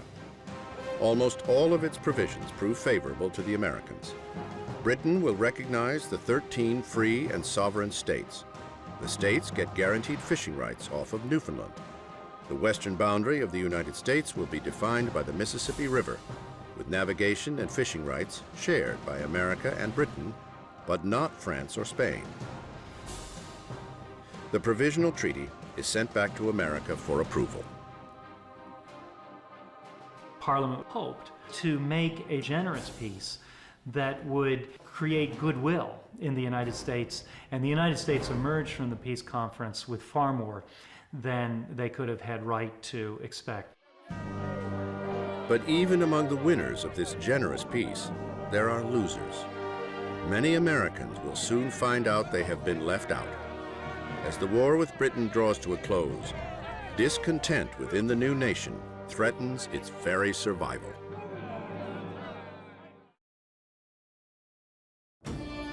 Winter 1783. A year and a half after the climactic Battle of Yorktown, General George Washington is still waiting for an end to the war. A provisional treaty has been signed. Hostilities have all but ceased, but an official peace is not yet declared. With too much time on their hands and nothing to do but drill, discontent festers. At the New Windsor, New York encampment, mutiny is once again in the air. The officers of the Continental Army were extremely frustrated. Peace negotiations were dragging on. Congress had promised them officers' pensions years ago. They had still not approved that. There was months of back pay they were owed that had not been collected. They were enraged. Though they're on the verge of going home, furious officers threaten not to disarm until Congress honors its financial obligations to its fighting men. It was not outside the realm of feasibility that the Army might have in fact marched on Philadelphia and tried to depose the government. March 15th, Newburgh, New York. Hundreds of officers assemble at a meeting hall near the camp. A coup against Congress is becoming a serious threat. They pile in and they jam the hall. It's an airing of grievances. It's pretty obvious that they're going to decide to march on Congress and force the end. And Washington has a dilemma. He's the commander of the army. He has to defend Congress against his own men. How can he do that? They're mad at him. He hasn't helped them in this. He said he would and nothing has happened. He told them that things take time. The wheels of Congress move slowly. They didn't want to hear that. So they're angry at him. All of a sudden, as the meeting starts, the commander-in-chief arrives, alone. He walks to the front of the hall and he makes a speech. As I have never left your side one moment, as I have been the constant companion and witness of your distresses, it can scarcely be supposed at this late stage of war that I am indifferent to its interests. This dreadful alternative of either deserting our country in the extremest hour of her distress or turning our arms against it has something shocking to it that humanity revolts at the idea. My God! He says wonderful things, but the speech goes over like lead. Then he says he's going to read a letter from a member of Congress to add to what he has to say. He picks up the letter. He can't read the letter. He takes out his glasses And he tells the men that, I've got to read this letter with my glasses because, like you, in addition to growing gray, I have gone blind in the service to my country. And this ad-lib line that he didn't intend to say hits these men like a punch to the stomach. And then all of a sudden, these tough, hard soldiers, they begin to weep uncontrollably. This admiration for the commander. He never took a vacation. He's been at the front lines being shot at like us. He's held us together for 8 years. Everywhere we've been, he's been with us. There's this unbelievable connection between the officers and him. That was the end of the rebellion. There was no rebellion.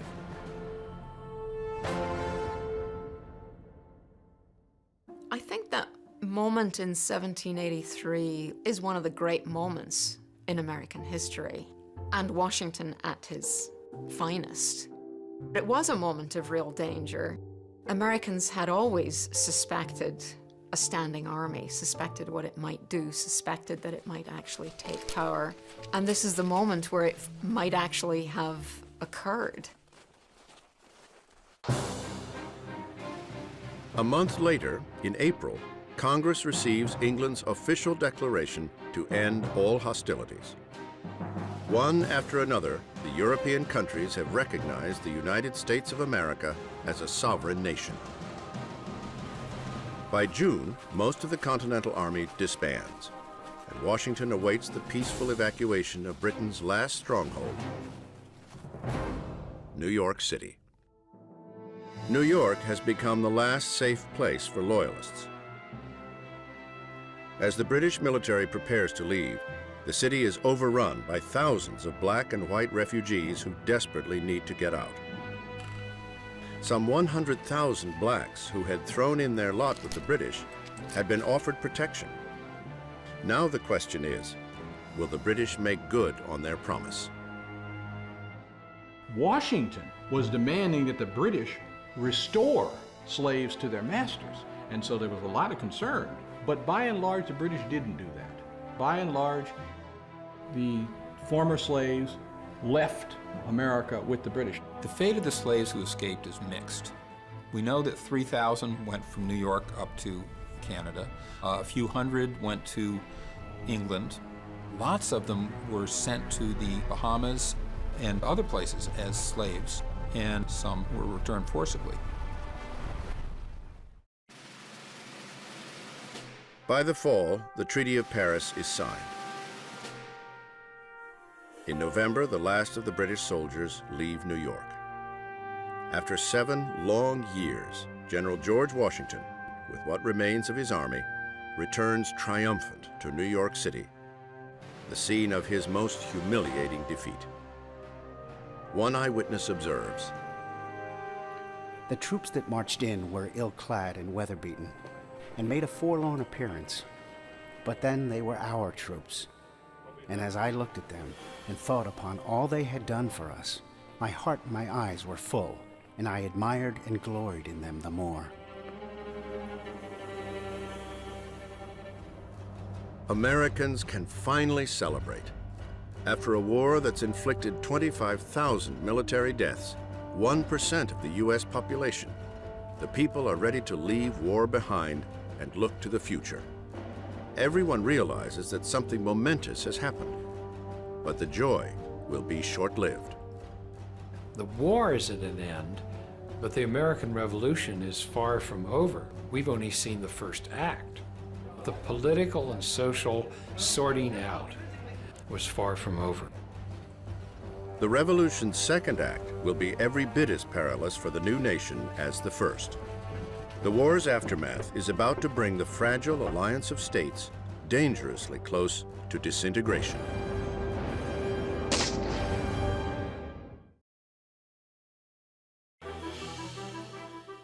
The Continental Congress, December 23, 1783.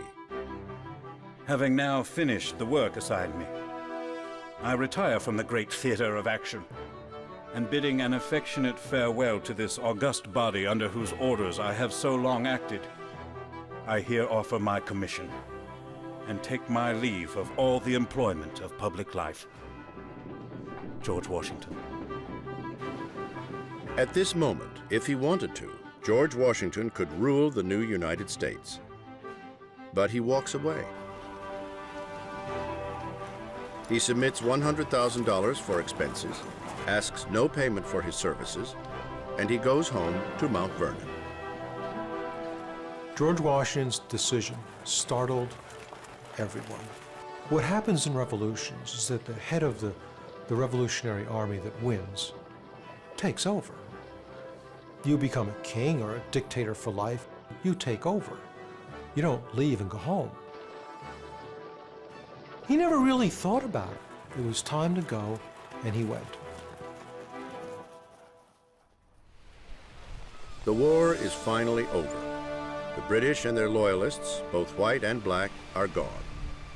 The American army has, for the most part, disbanded. But many in America will soon realize that the long-awaited peace is anything but.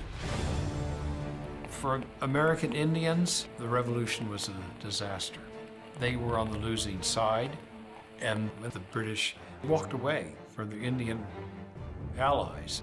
The same American weapons, the same American officers, the same American enlisted men in many cases, turned their guns west against the Native Americans. And a long war of national expansion into the West occurred. But it's not just the Indians who suffer. The end of the war brings political and economic chaos. Fear and anger spread through all 13 states at every level.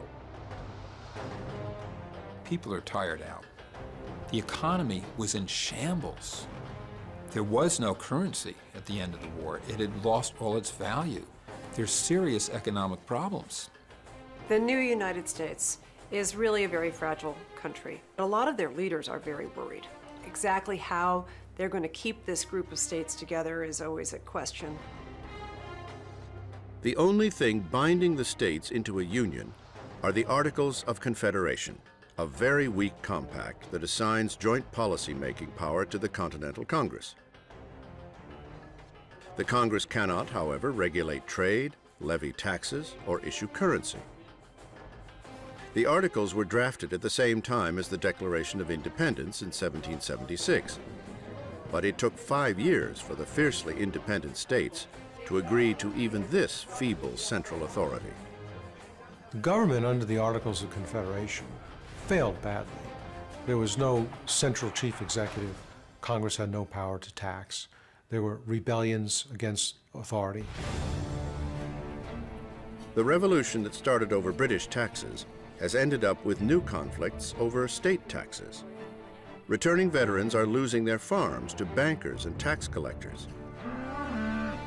This is not what they fought for, and many are ready to take action. Take the farmer in Massachusetts. At the end of the war, in a broken economy, he can't pay his taxes.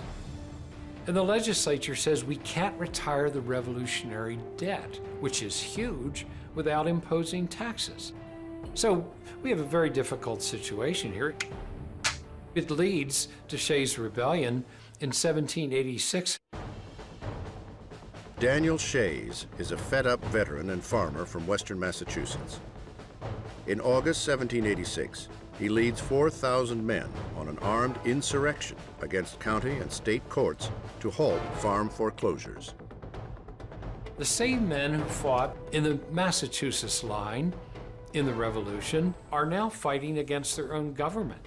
They're closing courthouses. In September, Shays' rebels force closure of Massachusetts' highest court, the Supreme Court in Springfield. The Massachusetts governor sends 4,400 state militiamen to put down the rebellion.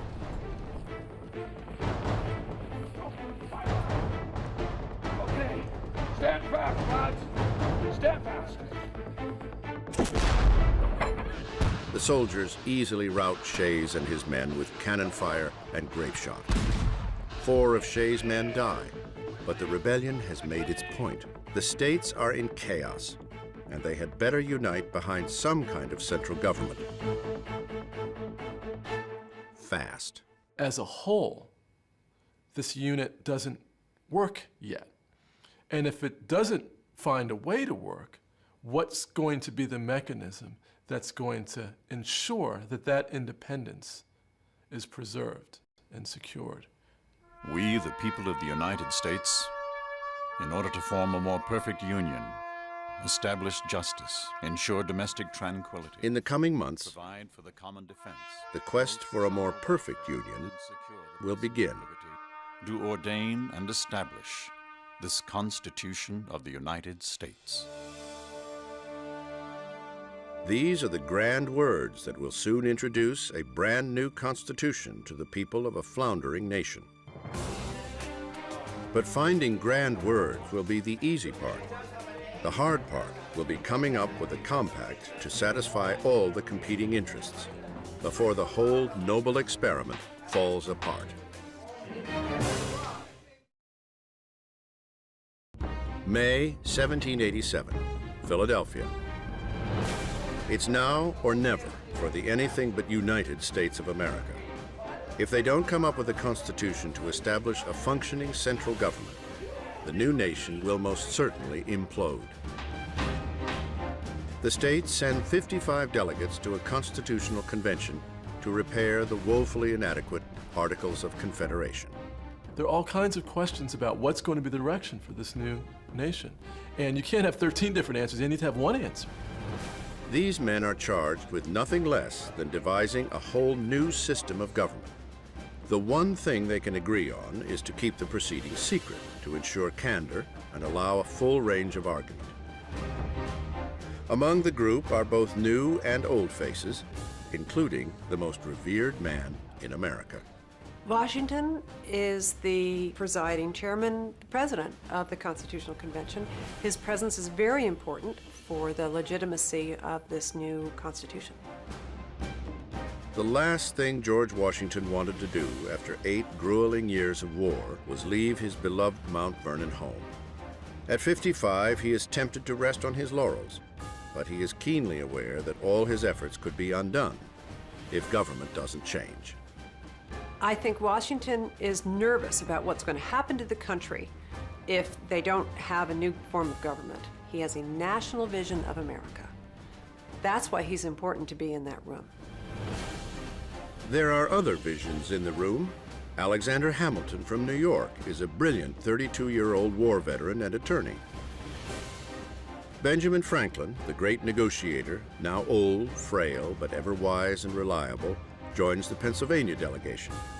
Among the missing are 2 of the Revolution's most forceful voices, John Adams and Thomas Jefferson, who are serving as foreign ministers in England and France. Adams and Jefferson just, I think, are frantic with the fact that a new government's being written about and they're not there. In their place, the man with the plan, the Virginia Plan, is James Madison, a 36-year-old career politician from Virginia. Madison knew this moment would come and has spent years formulating a new governing structure. His Virginia Plan, with a foundation as old as the Greeks and as recent as the state's own constitutions, proposes 3 branches of government: an executive, a 2-house legislature, and a judiciary, with each branch serving as a check on the power of the others. Throughout the hot summer of 1787, arguments rage about the balance of power between large states and small states, between South and North, between civilian and military authority. There's a real concern about democracy run amok. There's a real concern about monarchism returning. There's a concern about the states having too much power. There's a concern about this new national government having too much power. And so it's really a balancing act to make sure that there's a structure that does not let anyone monopolize power. A lot of folks in the country fear a new democratic federal government, just as they fear the power of the crown. Another big issue, how are you going to represent people? You can have two houses, but do you count the small states the same as the big states, or the big states overwhelm the small states? How are you going to get around that? The months wear on and tempers wear thin. Some delegates go home, and some states threaten to bolt. I fear, worries Alexander Hamilton, that we shall let slip the golden opportunity of rescuing the American empire from disunion, anarchy, and misery. But under Washington's patient hand, the delegates stay the course, and the long days and nights of argument and compromise produce a workable draft. It is only 4 pages, made up of a preamble and 7 articles that outline the structure of a new national government. Article 1, Section 1.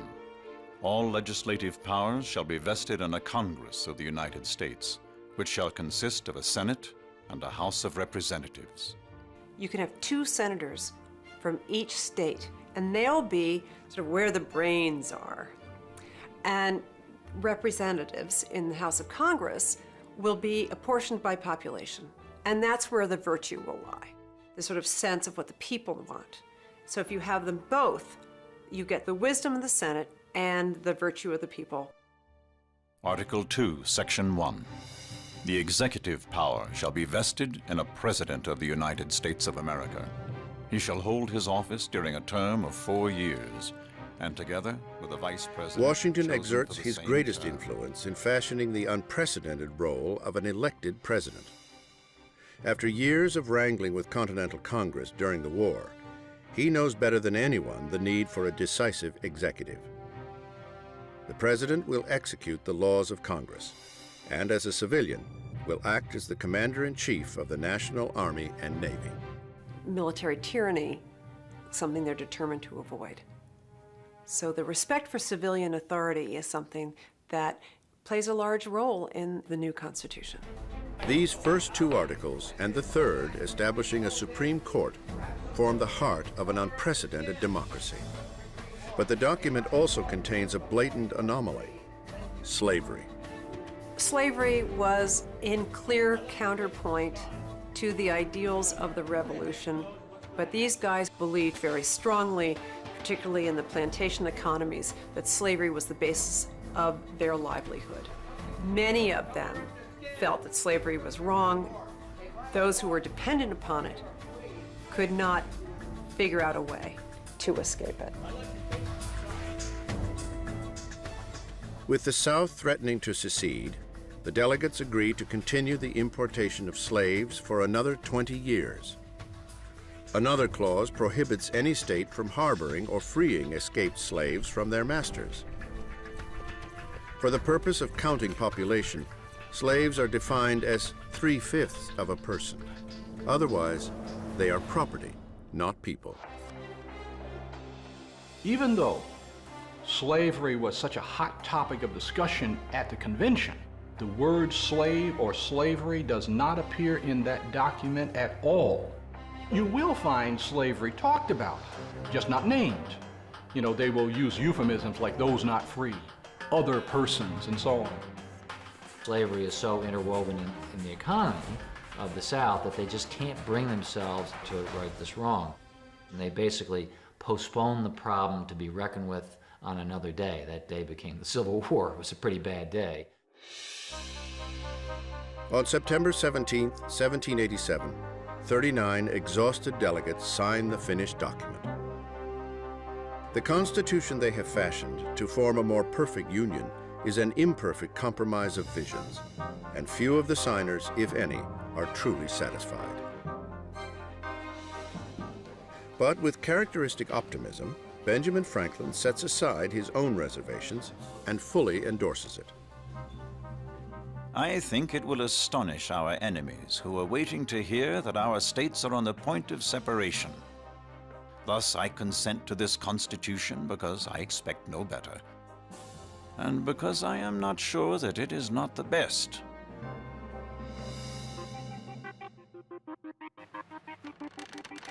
Two days later, the proposed United States Constitution goes into print. Born in secrecy, it takes the public by complete surprise. Few expected such a sweeping new form of government, but the people will study it and argue it, and soon they too will have their say. For all the talk about popular sovereignty that had gone on during the war, and that's what we were fighting for, what we come to in the end is a small group of people at the top determining what they think the fate of the nation should be, and then having to sell it as if a product to the rest. It will take nearly a year for the required 2/3 of the states to ratify this Constitution. On June 21st, 1788, it becomes the law of the land. Washington returns once again to Mount Vernon after the signing of the Constitution, hoping to live out his days there. But he knows, like virtually every other American, that when it comes time to elect the first president of the United States, it is he who will be called. He is the only person that could be the president. Nobody else could hold the United States together. Everybody trusted and admired him. Only he could do this. He feels that history is drawing him to this, that it's a destiny of some kind. In a time like no other, when history has made men and men have made history, no one more than George Washington has guided the destiny of America. Twice he has taken the stage, and twice he has left it. Now, for the third time, his people and the lure of posterity call him to take the helm of this new nation and lead it into its unprecedented and uncertain future as the United States of America.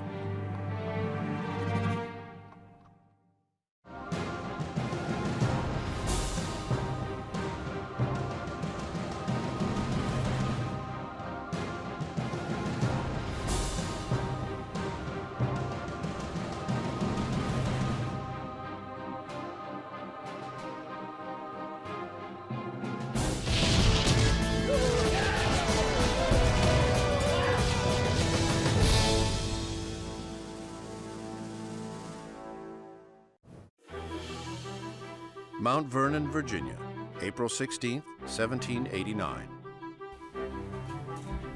George Washington, gentleman farmer and former commander of America's Revolutionary Forces, is packing to leave his beloved home once again. For 8 years, Washington led the American army through a grueling war, and no one believed he could win. Against the most powerful empire in the world, Great Britain.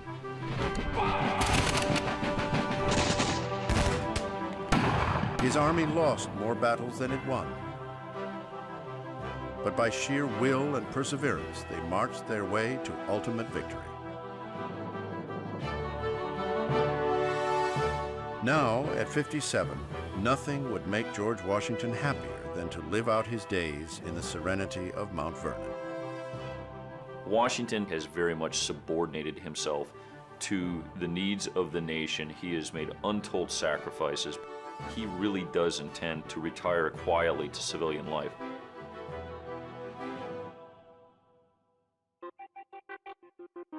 But Washington's long revolutionary road has not yet reached an end.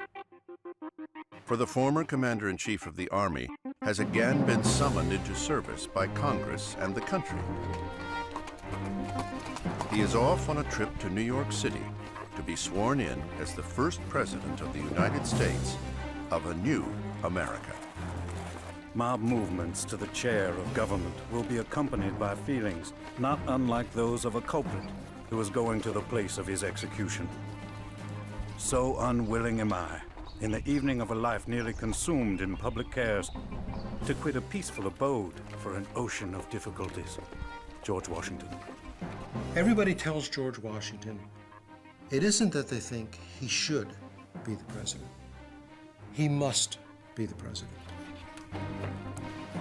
His 8-day ride will take him across many of the former colonies of America, through the bloody battlefields where thousands lost their lives under his command. Lives given in the name of liberty. It is a journey that will have the future president not only looking ahead, but looking back as well at what made George Washington the greatest American general.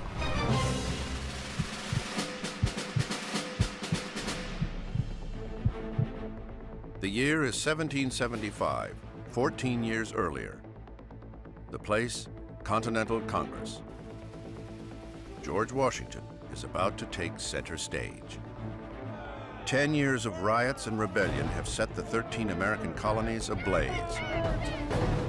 The Stamp Act riots, the Boston Massacre,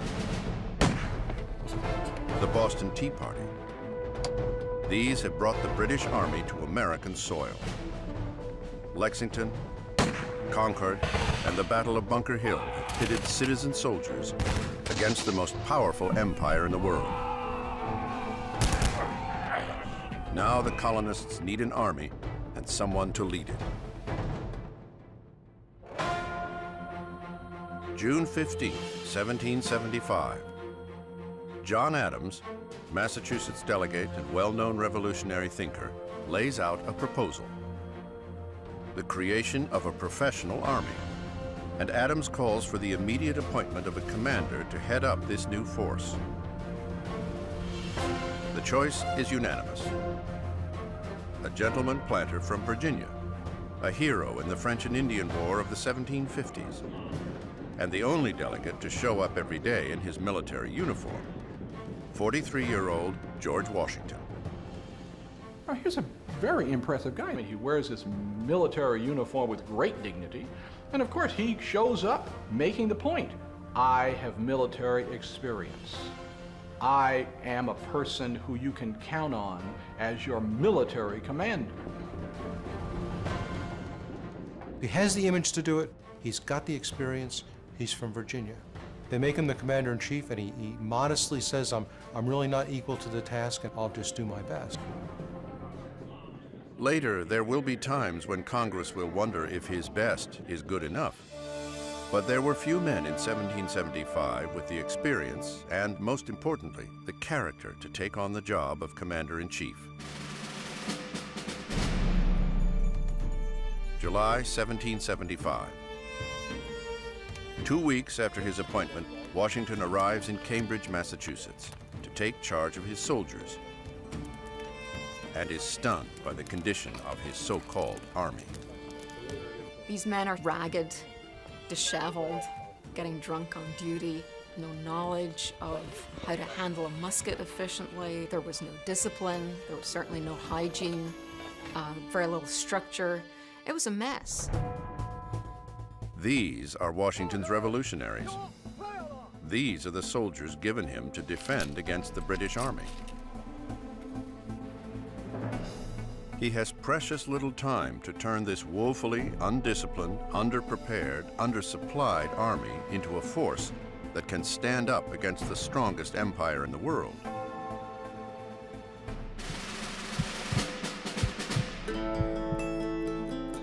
Today, the summer of 1775, now 14 years ago, is a distant memory. It was hardly the way Washington had expected to lead an upstart group of rebels to glory against a mighty superpower. But Washington was never the kind of leader who would let any challenge stand in his way. He was very aware, I think, that he had a role to play in history and wanted to create a legacy that he could be proud of and America could be proud of. Making the country proud began with a winter assault and, more importantly, the advice of others.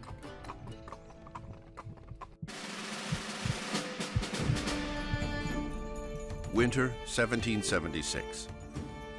It has been 6 months since Washington has taken charge of the Continental forces. His army is a ragtag lot of citizen insurgents. But ever since the Battle of Concord, the untrained force has managed to hem the British into the city of Boston. Now, the question is, how to get them out? Washington is eager to bring the fight to the British, to launch his first offensive of the war. His plan? To send waves of foot soldiers into a full frontal attack on the city of Boston. Yet his young officers, like Nathaniel Greene and Henry Knox, stand in staunch opposition. George Washington always had the ability to listen to many people. He thinks everybody's view is important, and if he can listen to enough opinions, he'll know as much as they do. A hallmark of good leadership. Instead, Washington's officers suggest using an untapped resource. 120,000 pounds of artillery captured by the Americans from a remote New York outpost, Fort Ticonderoga. They propose hauling the cannon under the cover of night to Dorchester Heights and training this newly acquired firepower on the enemy below. Washington considers the idea and knows it is the right choice. He orders the plan into action. On the morning of March 5th, 1776, British General Howe awakes to the sight of 20 cannon pointing down on his ships in the harbor. With one stroke, the Americans checkmate the British. It's not until after they see Ticonderoga's guns on Dorchester Heights that they realize they got to get the heck out of there. And so they do. 8,900 British soldiers and 1,100 loyalists, the Americans siding with the British, take just 2 weeks to board their ships and leave the colonies. For now. Washington savors the first victory of his command.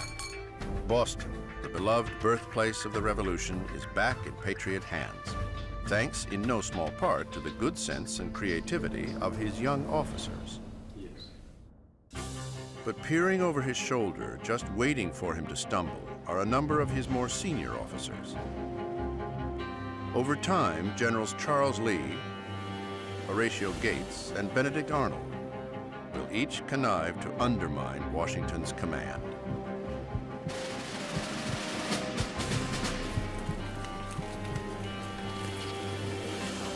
The winter of 1776 was just the beginning, and that easy victory at Boston was but a fleeting illusion. For 7 more years of war still lay ahead. A war that taxed every fiber of his character to survive, let alone to become president.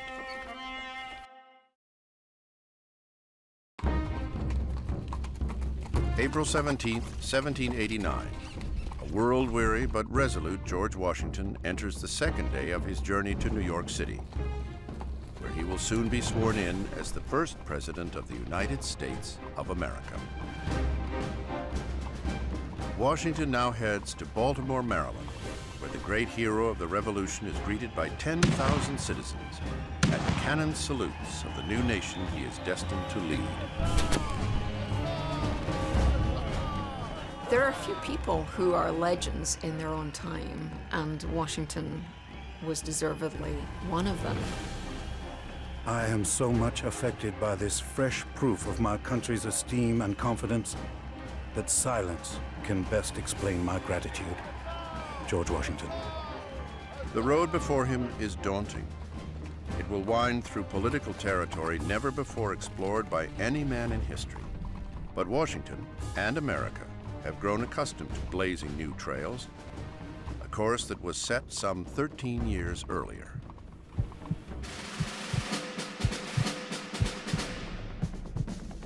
New Year's Day, 1776. The first day of a momentous year for a nation in the throes of birth. This is the day Washington receives news. Britain's King George III has issued a proclamation.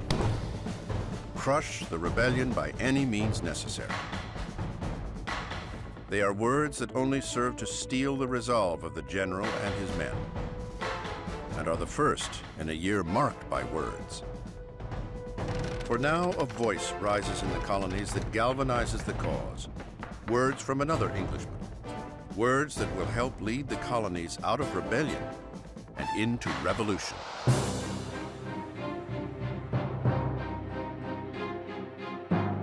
We have it within our power to begin the world over again.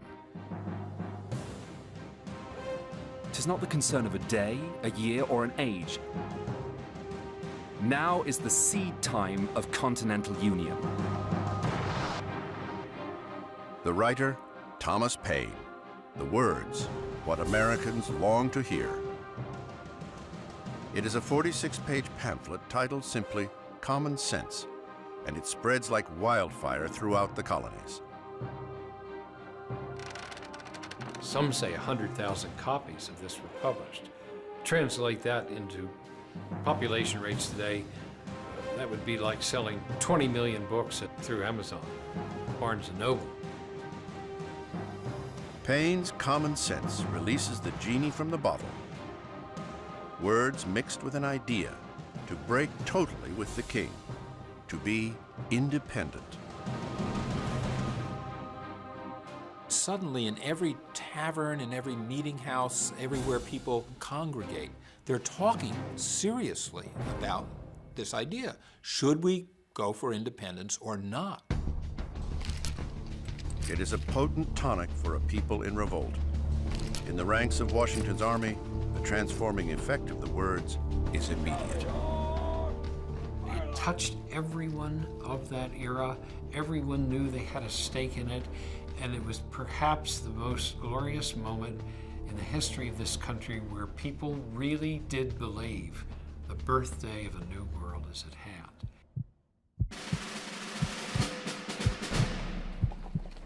It has been years since Washington has seen Thomas Paine. The author of Common Sense has left America behind, off to sow the seeds of a new revolution in another country, where the word liberty is on everyone's tongue. France, the monarchy that backed the Americans in the War of Independence, is trembling from the same democratic forces she helped unleash in America. Peasants and common people are shaking the foundations of centuries of feudal rule. Paine may have departed this new nation, but it was his words that helped lay the groundwork for the world's seminal revolutionary document, America's Declaration of Independence. Spring 1776. George Washington is moving his men south from Boston toward the next big military battle. The British are coming back. Their target, New York City. 100 miles to the south, the Continental Congress has reconvened in Philadelphia for a fight of their own. The political battle for independence. Here, Benjamin Franklin, John Adams, John Hancock, and luminaries from all 13 colonies prepare to declare in writing their intention to break from Britain. They turn to a young Virginia lawyer, a rising star in American politics, 33-year-old Thomas Jefferson, to craft the words that will spell treason against the king. It is a heady and vexing task to articulate the cause for which people are willing to die, the cause of liberty. But defining liberty, that is the rub. Who's in and who's out? Who's included? Does this mean everybody? Does this mean only the rich? Does this mean property holders? How far do we go? Who's included in this new nation? We hold these truths to be self-evident, that all men are created equal, that they are endowed by their Creator with certain inalienable rights, that among these are life, liberty, and the pursuit of happiness. But does that really mean all men? There is the matter of slavery. Jefferson owned slaves. Washington owned slaves. And these are the men leading the fight for human liberty. Slavery was in clear counterpoint to the ideals of the Revolution. These guys weren't idiots. They understood the notion of paradox, but they also believed very strongly, particularly in the plantation economies, that slavery was the basis of their livelihood. July 1st, 1776. Jefferson delivers his final draft of the Declaration to Congress and watches in horror as the delegates tear it apart. And that was 3 days of debate in Congress, in which Congress took out 89 different things, including any language criticizing the practice of slavery. And Jefferson just sat there writhing through the whole thing. With the issue of slavery now tabled for another day, the final draft is approved. America has a birthday, July 4th. Copies are taken by horseback everywhere throughout the colonies. In the town squares all over the country, church bells were ringing and the people were huzzahing. The crowd was applauding. People really did believe the birthday of a new world is at hand. It's happened so many other times since the American Revolution that it's easy to overlook its novelty. A nation declaring itself independent, really without precedent.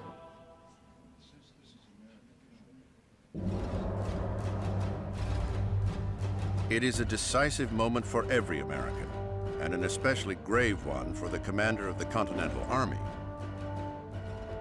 There is no turning back, and now the British, with the largest force ever sent across the ocean, are descending upon New York City.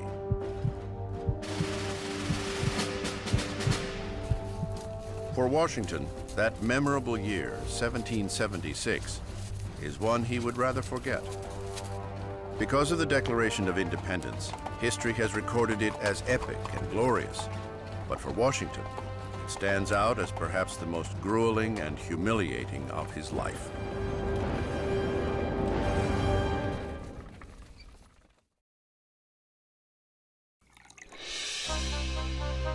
April 18th, 1789, 5 a.m. Few men in America have slept in as many different places as George Washington. This morning, he makes final preparations to leave Baltimore, beginning the third day of his northward trip to New York City. There, in just a matter of days, he will be inaugurated as the first president of the United States. It will be a triumphant moment for a man whose confidence and reputation once lay in tatters, just weeks after the exuberance that followed the Declaration of Independence. We tend to look back from today and see Washington always having been that legend, but in fact, if you stopped the clock in 1776, you would have suspected that this guy would be out of a job pretty soon.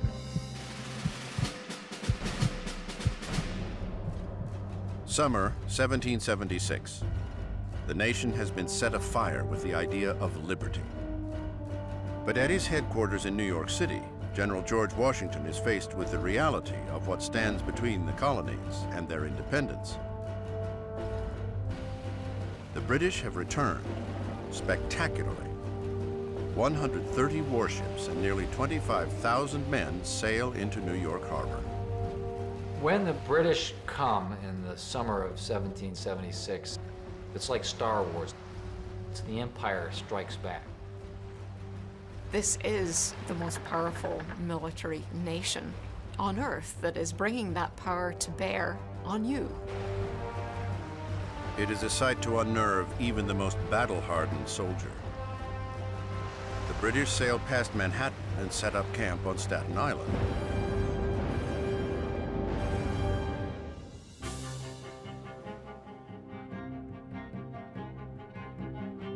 Washington was faced with a tremendous task. He had no navy to speak of, and he was trying to protect a group of islands with hundreds of miles of shoreline against the world's most powerful naval force. Washington's men spend the summer digging in on Long Island's Brooklyn Heights, where they expect the British to launch their attack. Liberty must equal war.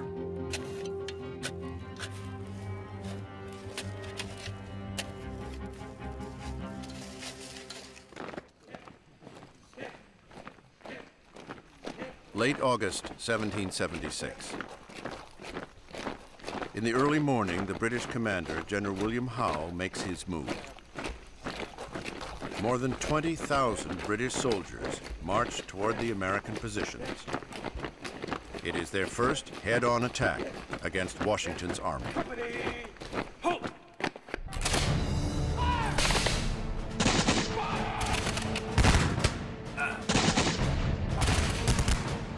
The battle is a bloodbath. The Continental Army is totally overwhelmed.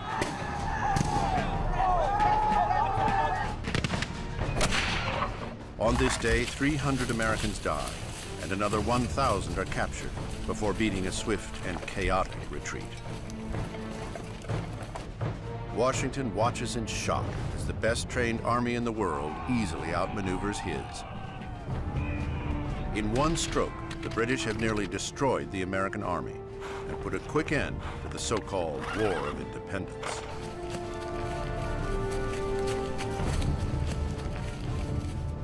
Washington is forced to make a desperate move before all is lost.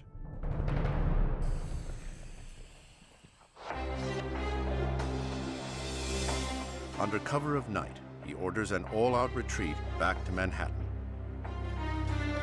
Washington may not have a navy, but he has resourceful, courageous fishermen from Massachusetts. All through the night, they use any boat they can get their hands on to ferry 9,000 men to the safety of Manhattan.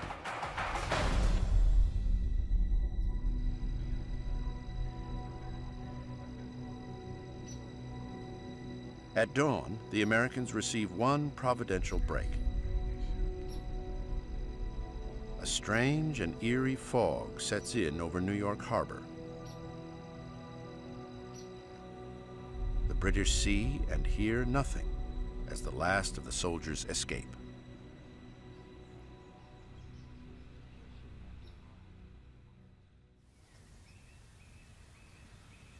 When the fog lifts, the British find only a deserted enemy camp. The Continental Army has vanished. The failure to capture them and to put a stop to the war by rounding up the rebel forces really was one of the greatest blunders of the war. The British lost their best opportunity to win the war at a stroke.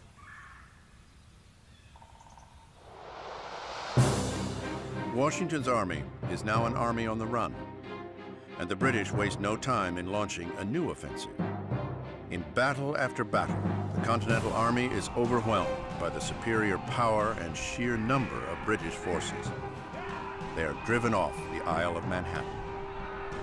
This really negatively affects the morale of his force, and perhaps more importantly, affects the morale of some of his subordinate commanders, who really now question whether or not Washington is the right man for this job. Washington leads the remains of his defeated army on a retreat, south into New Jersey. A little more than a year into his command, the general is now pursued by the British and under siege from his own officers. One of them, Charles Lee, Washington's most experienced general, sees a perfect opportunity to supplant his commander-in-chief, and he isn't shy about saying so to anyone who might help him get ahead. A certain great man is most damnably deficient.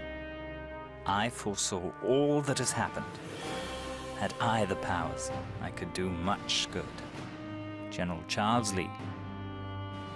One of Lee's confidants, an increasingly disillusioned officer named Joseph Reed, encourages Lee to make a move against the commander-in-chief.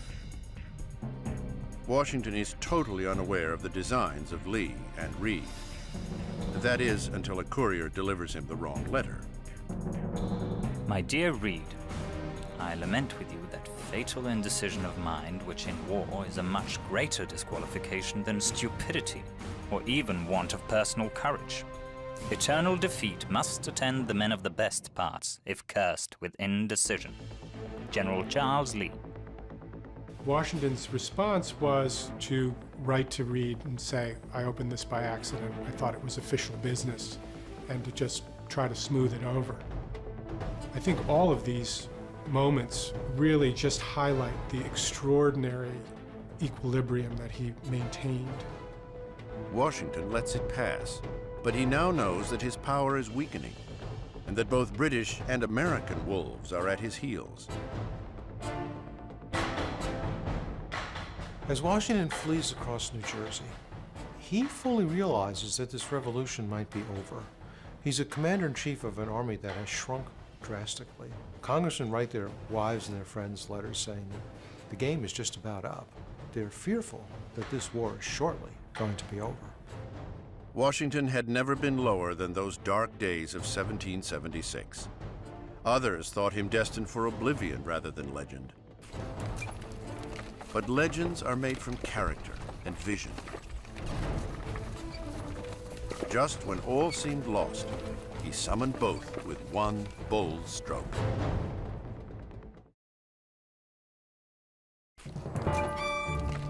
April 19, 1789.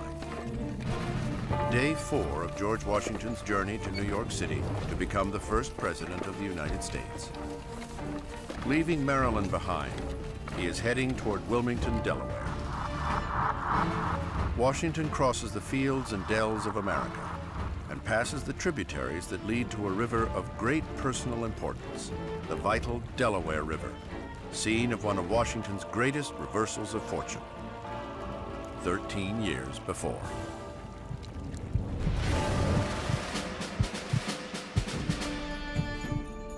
December 1776. In its Pennsylvania camp, the Continental Army finds itself back on its heels. Washington's poor judgment has cost the Americans New York City and depleted his fighting force. The British now occupy New Jersey and place Hessian forces at key junctions along the Delaware, places like Trenton. There, the King's men will catch their breath before the next season of fighting. In the American camp, faith in the revolution is falling as fast as the temperature, and many of his soldiers are ready to quit when their enlistments expire at year's end. Recently embedded with Washington's flagging army was the author of Common Sense, Thomas Paine, who bore witness to their travail. Again, he wields his pen to inspire a people with words, capturing the moment and the mood in a pamphlet. American Crisis. Let it be told to the future world that in the depth of winter, when nothing but hope and virtue could survive, that the city and the country, alarmed at one common danger, came forth to meet and to repulse it. Time hath found us. Thomas Paine. Washington takes these words to heart. It is time to act, to rescue the cause. With the end of the year fast approaching, Washington makes a bold decision to take his army across the Delaware River in a surprise attack at Trenton. Washington chooses Christmas Day to reveal his plan to his troops and readies them to reverse the course and take the fight to the British. The crossing is a monumental task. The same Massachusetts fishermen who had helped the army retreat from Brooklyn Heights in August must now put the army on the offensive. Ferrying 2,400 soldiers, horses, and artillery across the near frozen river in blizzard conditions. And do it before dawn. Washington himself will lead his soldiers into battle. Every school child in America is familiar with the painting of Washington crossing the Delaware, when he's boldly in the front of the boat, standing up, looking heroically towards the eastern shore of the river. It would have been nice, but it didn't happen like that. Nobody stood up that night, wisely so.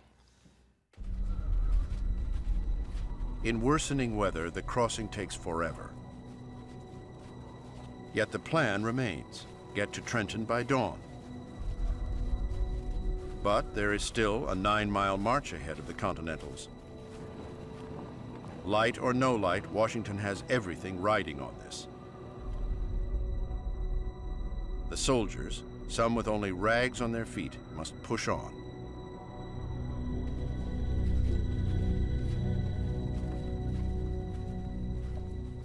When they arrive, the Hessians are caught off guard. The surprise attack is glorious.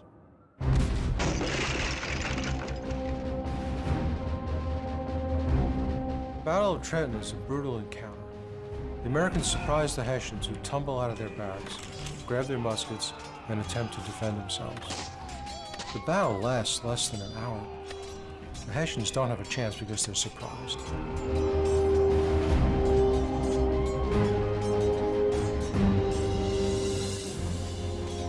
This is Washington's day.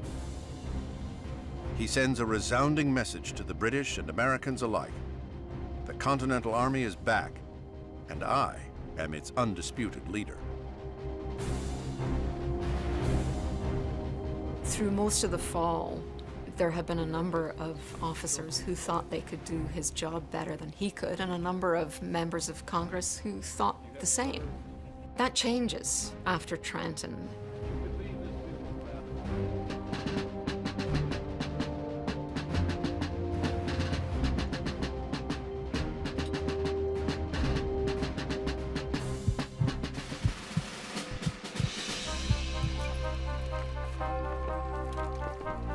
Washington's triumph at Trenton was unmercifully short-lived. Back then, in 1777, he was still desperate for supplies and men to keep the war effort going. And most of all, Washington needed a navy against the British, who had total control of the port of New York City. Critical help would come from an old warhorse who never fired a shot or put on a uniform. To the rescue came the incomparable Benjamin Franklin.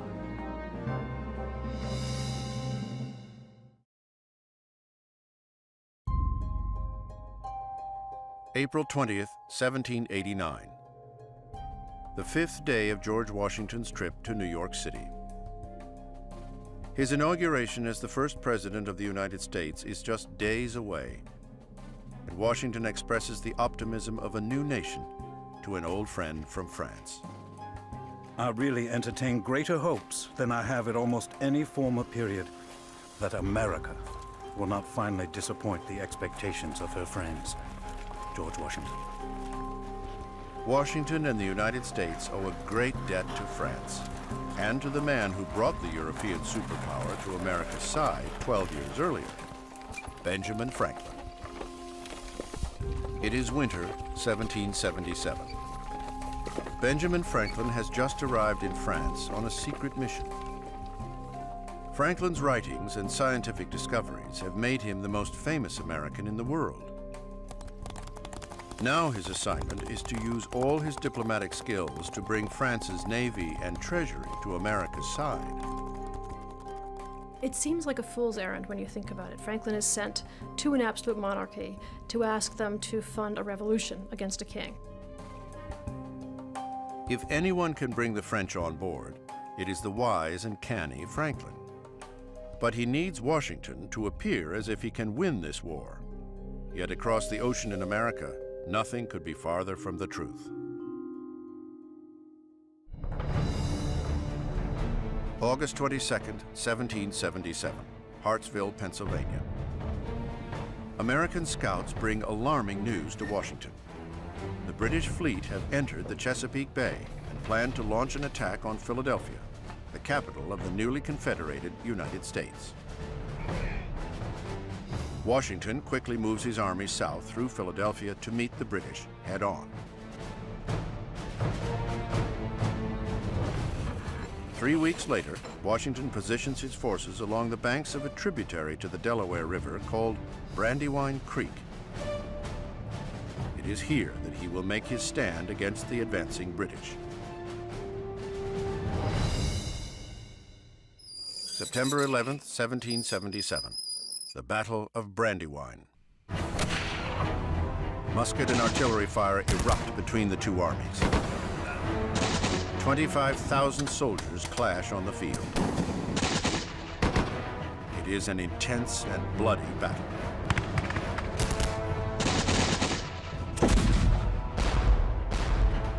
The Continental Army successfully holds off the British into the afternoon. What Washington doesn't know is that his main force has only been engaging half of British General Howe's army. The other half has been sent on a day-long march to the west, around the American defenses, and is now headed for a surprise attack from behind.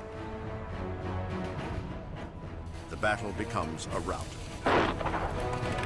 Washington is forced to retreat, giving up the fight and giving up Philadelphia.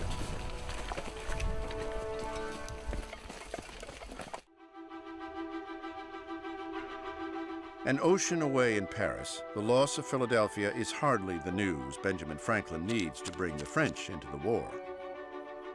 His old hometown, The new capital is now in British hands, and the Continental Congress has fled to York, Pennsylvania. But Franklin betrays little concern. He even manages to spin the loss as good news for the Americans, remarking, "Instead of Howe taking Philadelphia, Philadelphia has taken Howe." Franklin predicts to the dubious French that to hold Philadelphia, Howe will be hard-pressed to commit his troops elsewhere.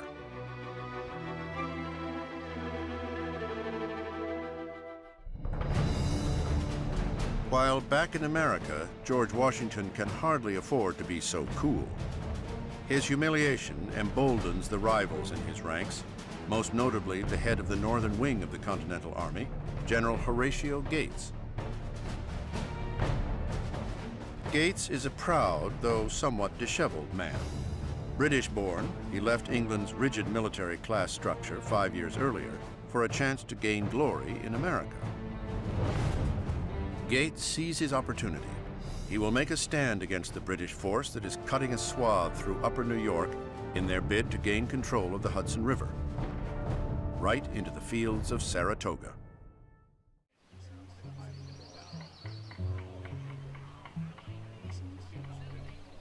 Gates is not the only American officer looking for glory. He has his own rival at Saratoga in the person of an arrogant and determined general, Benedict Arnold. Over a meal of ox heart, Arnold and Gates talk strategy, and the two couldn't be more different in temperament. Arnold, aggressive and anxious for battlefield glory, wants to attack the British. The more passive and gun-shy Gates wants to wait for the British to come to them. Horatio Gates couldn't stand Benedict Arnold, considered him an upstart, an arrogant upstart. And Benedict Arnold, like many of the revolutionary soldiers, called Gates Granny Gates, a fussy old woman. Tempers flare. The conversation turns heated. And Gates banished his best general from the dinner table, insulted him, wouldn't let him come to meetings. And Benedict Arnold fumed as a result of that dinner and decided that he would have to defy the orders of his commanding officer because he believed the Americans were going to be beaten if it were up to Granny Gates. October 7th, 1777. Just south of Saratoga, on a rise of land called Bemis Heights, Gates sets 2,400 men out to meet 1,500 British soldiers. A heated battle erupts.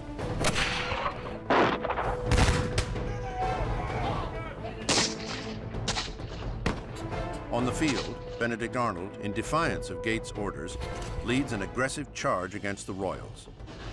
Arnold employed snipers. He got riflemen, highly accurate, put them up in trees. It was a new kind of warfare, and the British didn't adapt to it. It is a strategy that gives the Americans the upper hand, but at a high price. Arnold takes a musket ball to his leg and is nearly crushed by his horse. When the battle was over, his second-in-command said, "Sir, where are you hit?" And Arnold said, "It's my leg. I wish it had been my heart." And I do too. I wish it had been in his heart, because if he had died at that moment, he would have been the great hero of the Revolution.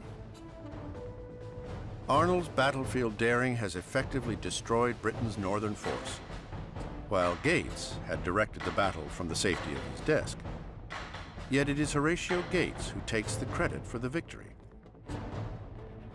It is not the last slight that Benedict Arnold will have to endure.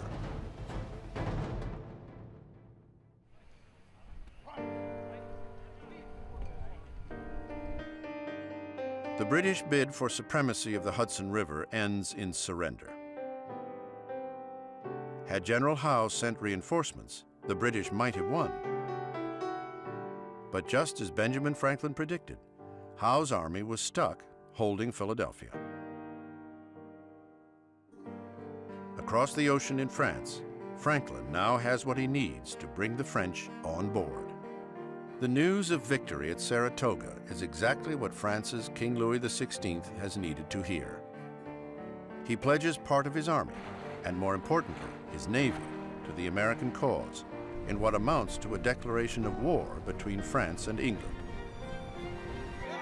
The American Revolution, which started as a far-off colonial uprising, is now a world war.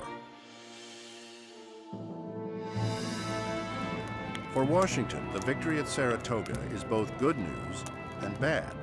He welcomes France's entry into the war, but the anointment of Horatio Gates as the hero of Saratoga again raises questions over who should be in charge of this army. A future as a national hero couldn't have been further from Washington's mind back in 1777.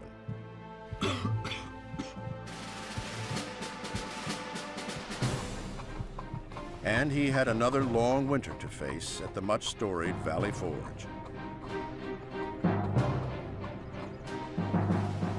This was the moment when Washington had to turn around his army and his leadership, or there would never be a United States of America, let alone a President Washington.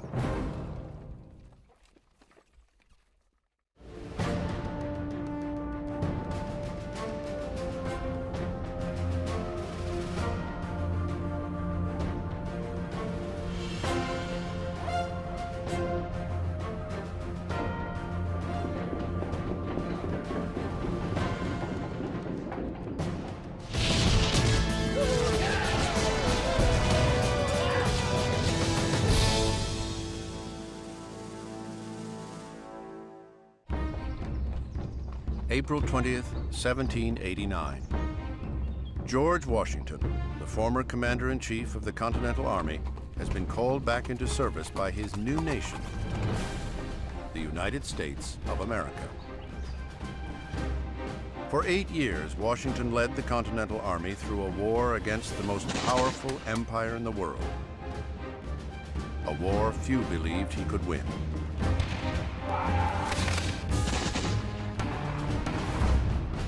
Now he is on the 5th day of a journey to the city of New York, where he will be sworn in as America's first president. At each town along the way, banquets and parties are thrown as the new nation celebrates the great American hero of the Revolution. Next stop, City Tavern.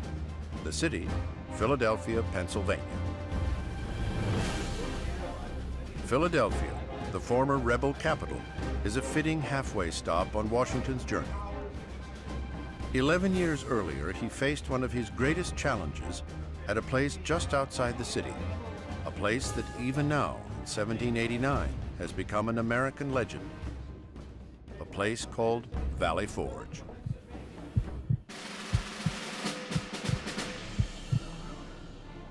January 1778. Washington is making winter camp at Valley Forge, Pennsylvania. It has been another long year of fighting, and his men are in desperate need of rest, of resupplying, of retraining. But building and running a camp a third the size of Philadelphia is a mammoth undertaking. Washington relishes the task, overseeing to the last detail the layout of the barracks, the placement of roads, the location of defenses. His hands-on approach wins the admiration of his soldiers. He assures his men that he will share in every hardship and partake in every inconvenience. And for the first month, he lives in a tent at the edge of camp, alongside his soldiers.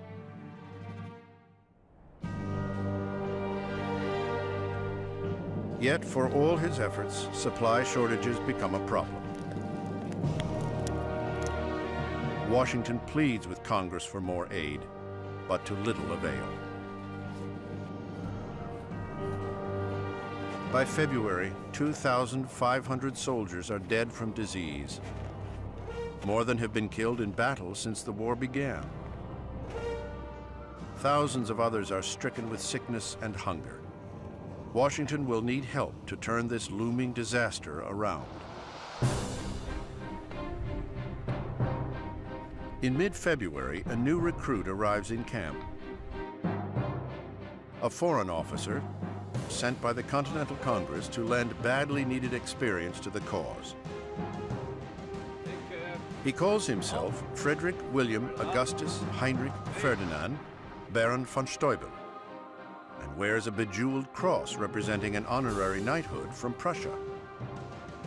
Curiously, von Steuben carries no papers confirming his supposed achievements. But Washington is desperate for leadership, for officers with European training. And he puts von Steuben to work. Baron von Steuben is a remarkable figure. Von Steuben's genius was the ability to distill the complexity of state-of-the-art European drill tactics into a digestible form to this raw material that was the American soldier. Under von Steuben's tutelage, Washington's ragtag army learns how to form solid, orderly columns, how to properly load and fire a weapon in formation, and the proper use of a bayonet. Von Steuben brings a new level of professionalism to the Army, and that by itself creates its own sense of belonging. They're belonging to something larger than themselves.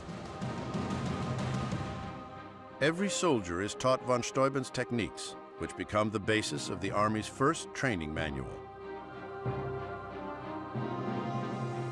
Von Steuben's work gives Washington confidence. His army is now ready to meet the British head-on.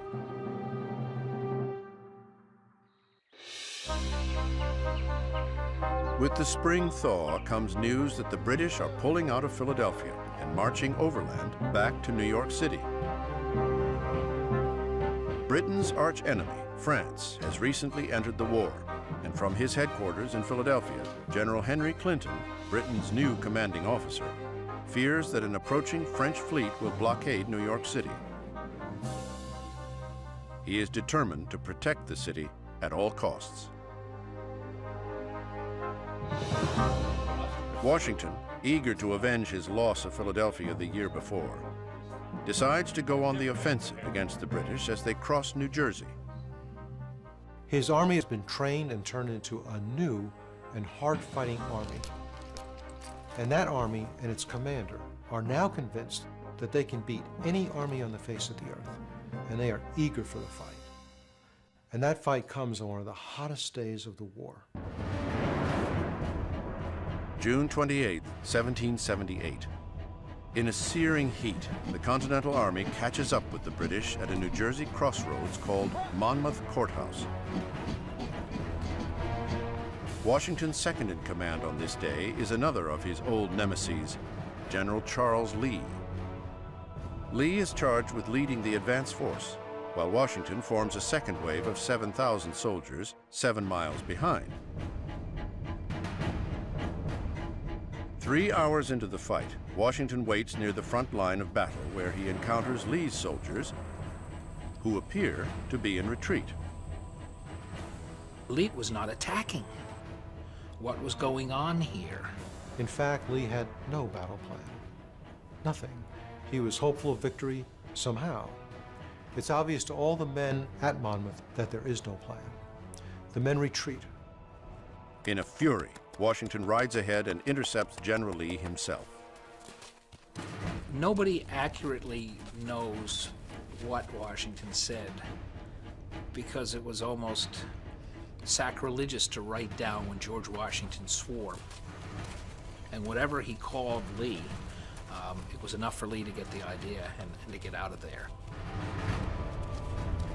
It is not the first time Lee has ignored Washington's orders, but it will certainly be the last.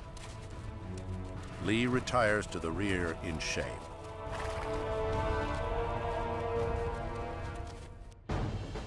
Washington now takes charge, ordering his retreating soldiers to form ranks, to create a new front line against the fast-approaching redcoats. By the time the British arrive, exhausted from their march in woolen uniforms in the 100-degree heat, they find the Continental Army in a strong defensive position. The winter's training at Valley Forge has paid off, and Washington knows it. He then does something astounding. He rides back and forth in front of his lines to rally the troops, putting himself in the line of fire, risking his life as he asked his own men to risk their lives. the British open up on him and miraculously miss him.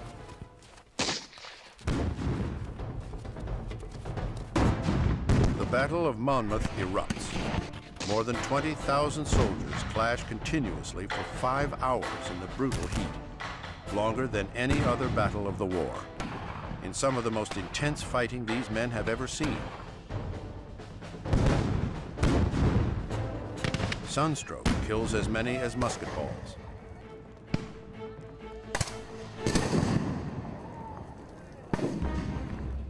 When the smoke had cleared at Monmouth, it was a draw. Washington knew and the country knew that this new army that had come out of Valley Forge was a good one. They had held their own against the British. This renews the public's spirit for the war and forever solidifies Washington's position as the unquestioned commander-in-chief. 11 years after the Battle of Monmouth, as his friends in Philadelphia toast his send-off to the presidency, that scorching June day stands as the moment Washington silenced Charles Lee and all his other critics. The day he climbed back on the road to immortality.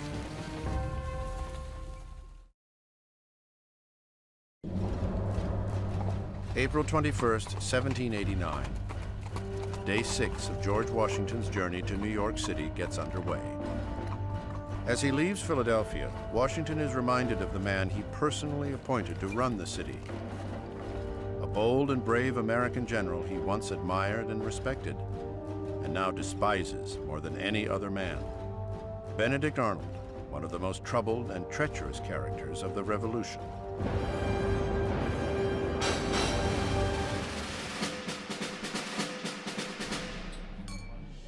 July 1778, City Tavern. Benedict Arnold has recently arrived in Philadelphia to assume his new post as military governor. He will attempt to restore order to the city after 9 months of British occupation. Quite well healed now, Arnold seems to have forgotten his own troubled background. Though born into a prominent Connecticut family, Arnold's alcoholic father squandered their fortune, forcing his son to take a lowly apprenticeship as an apothecary.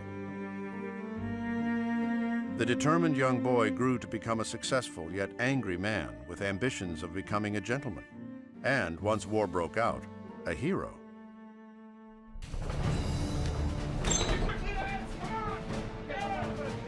In 1775, it was Arnold who helped lead a daring raid on a remote British outpost, Fort Ticonderoga. But Arnold's co-commander on that mission, the wily frontiersman Ethan Allen, took complete credit for the capture of the fort. 2 years later at Saratoga, Arnold's battlefield heroics were again usurped by a fellow officer, Horatio Gates. Though it was Arnold who led the fight and suffered a near-fatal wound, he received no credit for the victory. The people and the press hailed Gates as the new American hero. In fact, the hero of the battle was Benedict Arnold. Crippled by the injury from Saratoga, Arnold has relinquished a battlefield command for this new post in Philadelphia. Determined to make the best of it, he now throws himself into the job, but his actions begin to raise questions. Arnold's first act was to close all the stores. He said to take an inventory of what there was available, but immediately the accusations began to fly that he was cornering the market on goods that he was going to sell himself. I don't think Benedict Arnold was doing anything that many of the other generals on both sides did as a matter of custom. He was just doing what was common practice at the time, but he got nailed for it. Arnold's questionable business dealings come under fire in the press, with charges of corruption and abuse of power. Charges compounded by his choice in women. Arnold courts and marries 18-year-old Peggy Shippen, a beautiful young lady from a wealthy family, and a suspected loyalist. She was a gorgeous young woman. She was extremely well educated by her father, could run a business which appealed to a Yankee merchant like Arnold. Today they would be considered a dynamite couple.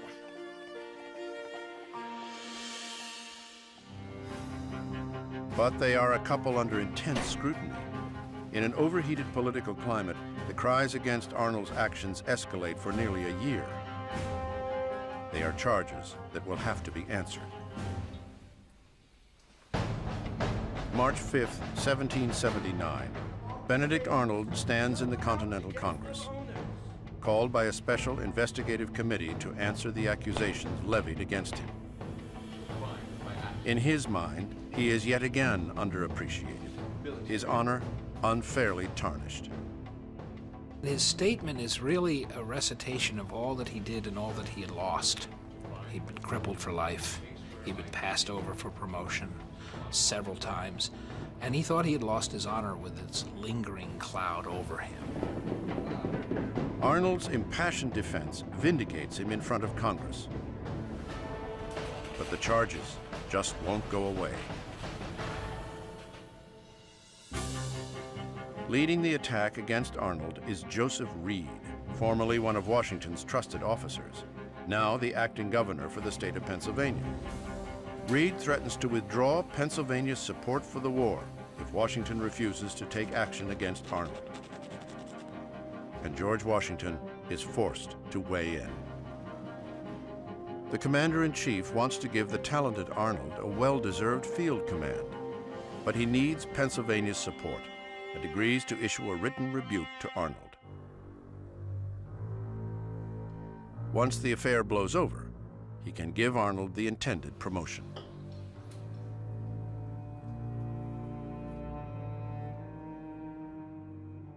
When Arnold receives the ruling from his commander-in-chief, the words are stinging. Reprehensible, imprudent, improper. For Arnold, it is the final slight. Now, in his mind, betrayed, he devises a betrayal of his own. He taps an old friend of Peggy's from the occupation of Philadelphia, British Major John Andre, and offers to surrender a mighty fort to the British in exchange for 20,000 British pounds and a general's rank in their army. It is a fort that even bears the general's name, Fort Arnold, also known as West Point. West Point is a prize the British have coveted since the beginning of the war, but have never been able to take with a military offensive. Control West Point, and you control the vital Hudson River, severing communication between New England and the rest of the colonies. At West Point, the river remains tidal, which is to say at some times of the day it flows south and at other times of the day it flows north. This made West Point an ideal place to mount cannons on both sides of the river as ships had to navigate this very tricky curve. The British readily agree to Benedict Arnold's terms, and Arnold sets his plot in motion. Arnold takes a meeting with his commander-in-chief and uses Washington's desire to give him a field command to his advantage, persuading Washington to instead give him control of West Point. George Washington was puzzled that Benedict Arnold would want the command of West Point.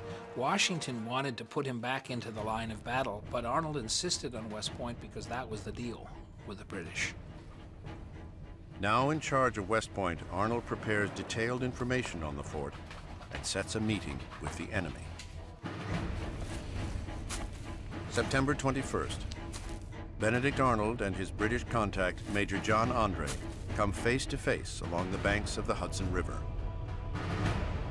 They go over the plans of the fort and troop movements.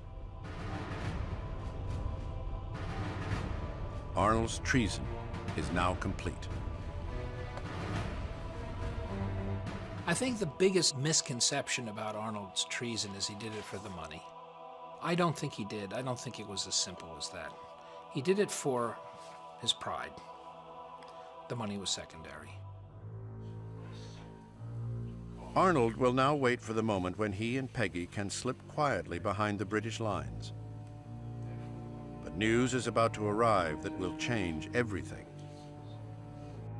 Andre has been captured, and on him are discovered the plans to West Point. Arnold knows it is only a matter of moments before the plot is uncovered, so he flees.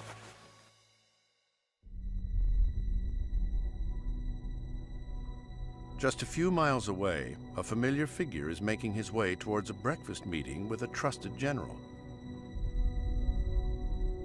When Washington arrives, it is clear something is amiss. Arnold is nowhere to be found, and Washington gets the news. John Andre has been captured with the plans to West Point. It all adds up to one undeniable conclusion. One of the great heroes of the Revolution has sold out to the British.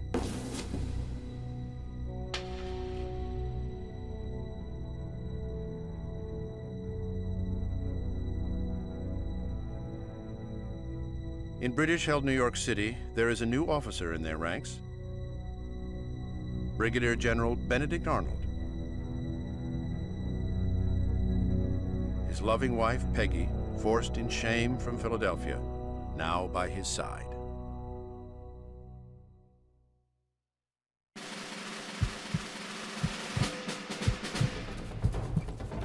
Arnold's treason was the highest in the young history of America.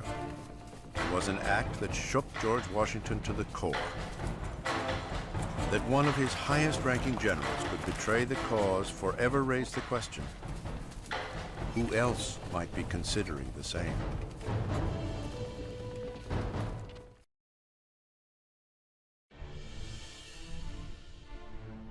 April 22nd, 1789. The last 2 days of George Washington's journey to the American presidency takes him through the countryside of New Jersey, a place of both grave humiliation and great success. It was here that his army retreated from the British in 1776. Here where he made his greatest reversal of fortune with a surprise attack at Trenton. But it was the winters at Morristown that proved to be his greatest challenge.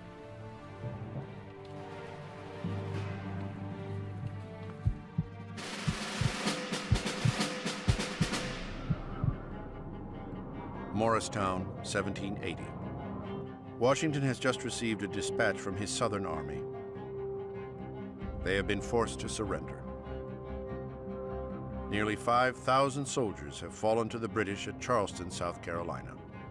His Southern army is now lost, the South's major port in British hands. Outside of Washington's headquarters, the brutal winter of 1780 is taking a mighty toll on his army. The winter encampment in Morristown was a lot harder than the encampment in Valley Forge. Valley Forge seems to get all the press, but Morristown was really dire straits. It was a long winter. It snowed in May. Soldiers are starving. Dissension and insubordination grow in the ranks. Some soldiers even threaten mutiny.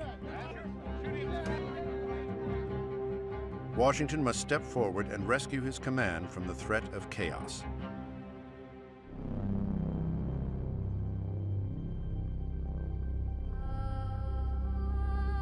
Eight nooses, prepared for 8 men charged with various offenses. Insubordination, forging documents, theft. All are sentenced to death.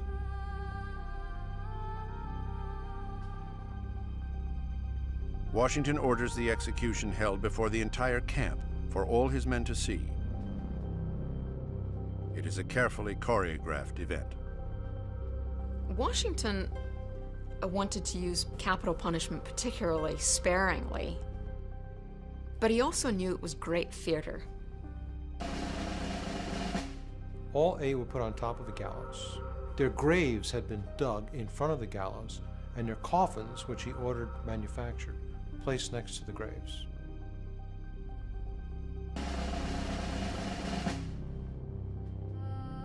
As they were about to be hung, a soldier stepped forward from the crowd. Reprieve. Reprieve from the commander-in-chief. 7 of the 8 were freed. This time, just one man will hang for his crimes. But it would not be the end of the problems in Washington's ranks.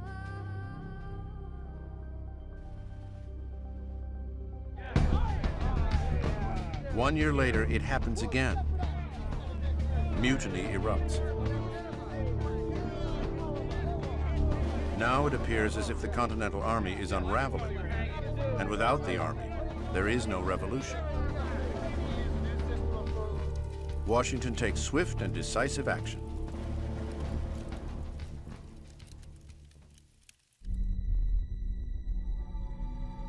Leaders of 200 mutineers are condemned to death.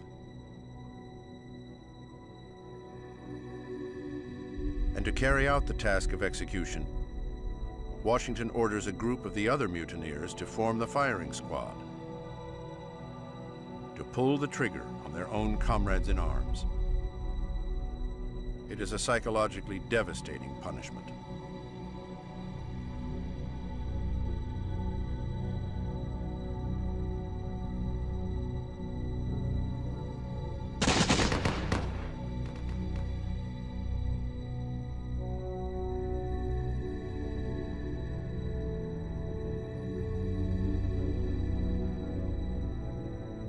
The Morristown winters of 1780 and 1781 were some of Washington's darkest days. His army and the cause seemed to be coming apart. The war had to come to an end soon, but the question was how? The answer would come from the southern colonies, where one of Washington's favorite generals was leading a swift, moving fight.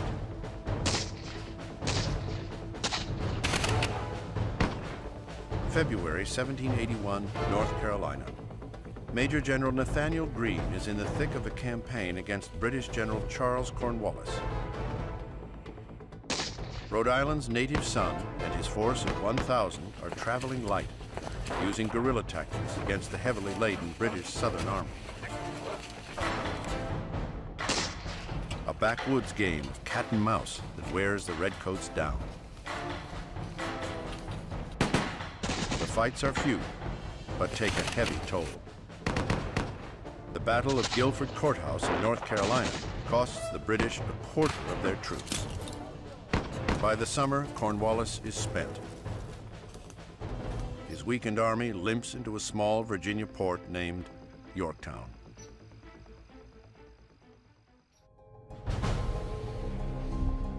What happens next has not come before in the war. All the pieces fall into place for Washington, one after the other. The French dispatch a fleet north from the Caribbean. Washington marches his army south, while British General Henry Clinton chooses to keep his men protecting New York. All roads now lead to Yorktown and an assault on Cornwallis. For 11 days, the Americans and French lay siege to the city, tightening the noose around the British army.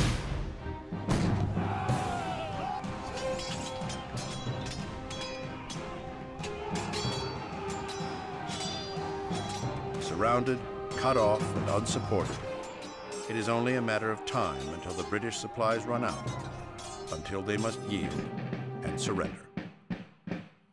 For all practical purposes, the war is now over.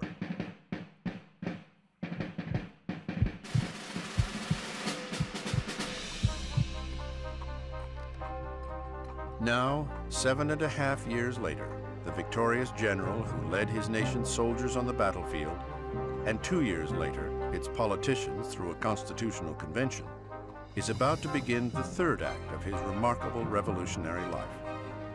As his coat finally brings him to the outskirts of New York City, George Washington will, in a matter of days, become President Washington.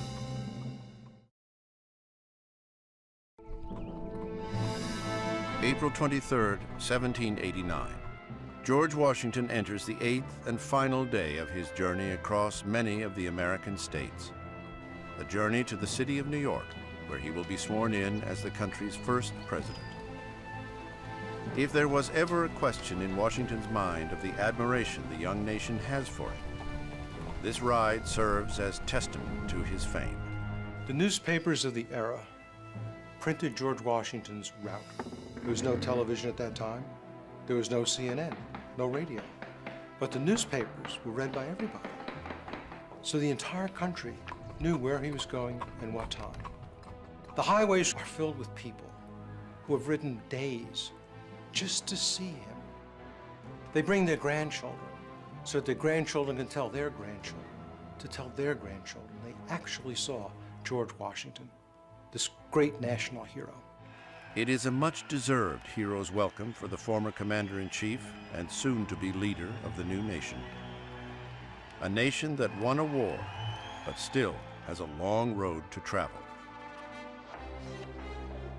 In 1789, the new United States is an extraordinarily energetic, diverse, but also unstable place. It's a turbulent time in the country. People are apprehensive about the future. All the soldiers, all the gallant, brave young men of the war, 240,000 of them fought in the Revolution, but there aren't 240,000 jobs for them when they go home. A lot of them are unemployed. Politically, the country is a mess. The very ideals that set the country ablaze and drove her to revolution, individual liberty, representative government, freedom, are no longer just lofty goals. They are being put into practice across the land. People seem to think that democracy means that everybody should govern. Maybe they should not. Pennsylvania has over 400 people in its state legislature. If you put 12 politicians in a room, it's hard to get anything done. Put 400 in a room. There is no one man that can hold the country together, except him. In defeating the British, America has won her independence, and under Washington's guidance, she must now become a winning nation. But the war for independence has left many losers in its wake. Britain has lost her colonies, a crushing blow to the empire. But somewhat surprisingly, it is America's closest ally, France, that suffers the most.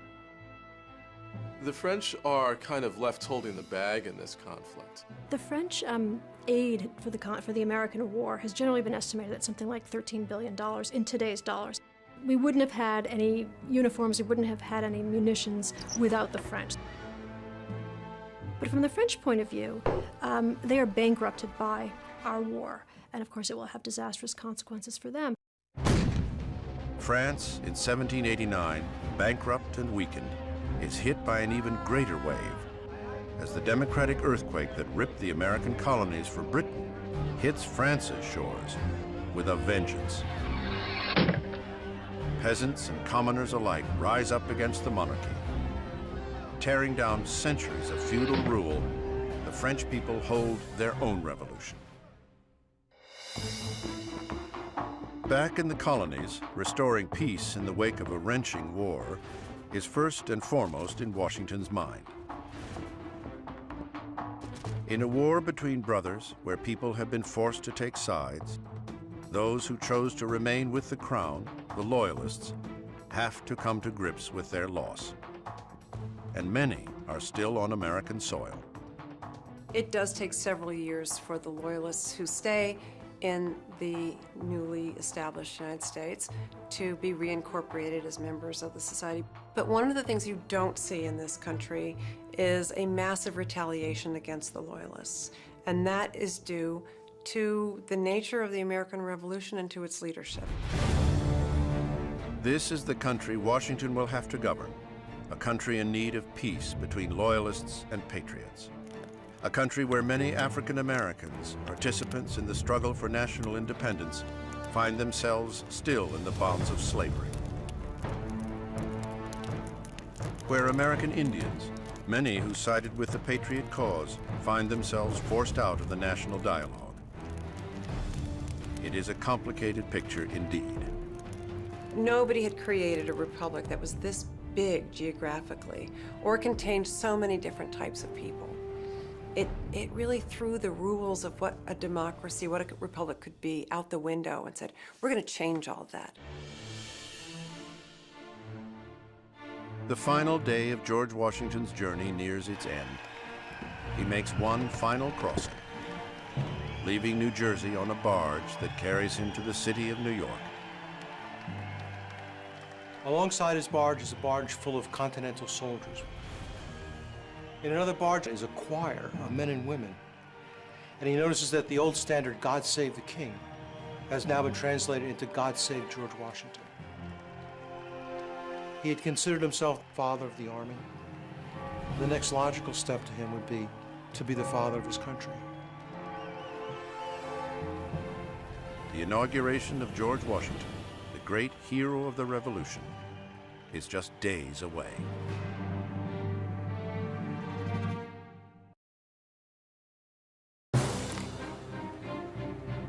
George Washington, the father of the American Army, is about to assume a new role as the father of America, the first president of the United States.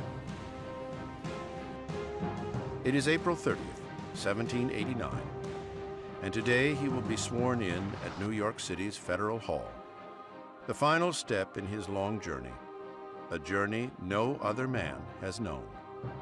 It's important to remember that the American presidency and this Constitution is an innovation that comes out of this period. No one quite knows what the role is. It's not a monarch, it's not a king, it's something new, so it has to be invented. At Federal Hall, Washington visits the chamber of the newly created Congress. Massachusetts firebrand John Adams is vice president at his side. It is a day for celebration, a day for ceremony, and every ceremonial detail must be created from scratch. Even how to swear in a president. In the 5 days prior to the inauguration, Congress had battled back and forth. Should the president be sworn in inside? Should he be sworn in outside? Everything that Congress did and President-elect Washington did was precedent setting. And they knew that, and he knew that. In the end, George Washington himself makes the decision. He will be sworn in outside, out among the American people.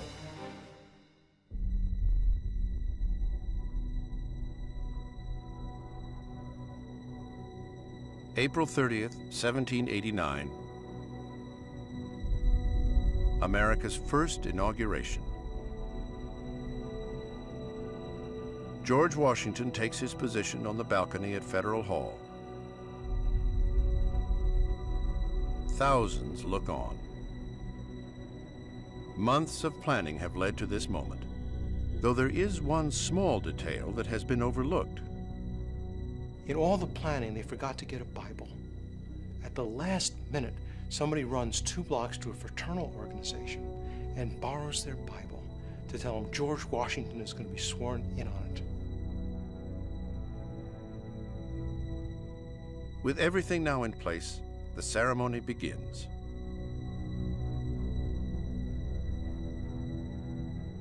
A revolution that began with self-evident truths has given birth to a constitution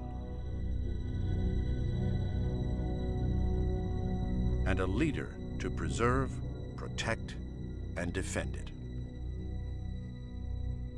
He takes the oath of office, and as he ends it, adding himself in a confident voice, says, "So help me God." Justice Livingston turns to the crowd and says, "Long live George Washington, the President of the United States." The crowd just roars. George Washington takes his place in history. And although some wanted him to have a grand title, Washington, ever the Virginia gentleman, insists on being called simply Mr. President.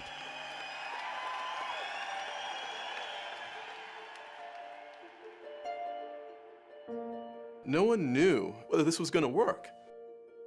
There are observers speculating that just give them a few years, they're going to be tearing each other apart. Many people at that time said that the war did not end the revolution. The revolution ends with new democratic government, this great experiment in the world.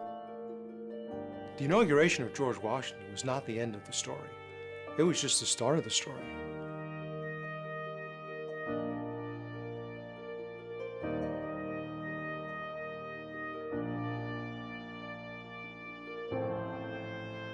"25,000 gave their lives for liberty. And long after the heroes of the revolution came home, others took their place in history.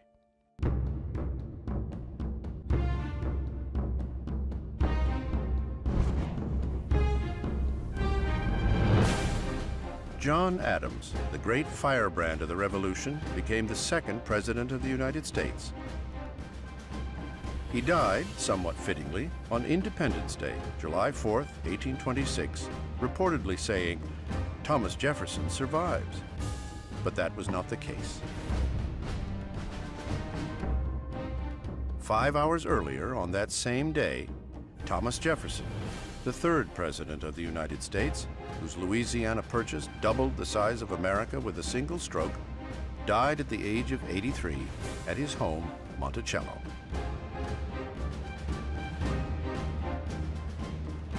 Benjamin Franklin, the man who delivered the French to the American cause, withdraws from public life in 1788 due to ill health and dies 2 years later at the age of 84. 20,000 people attend the funeral of the man who tamed lightning.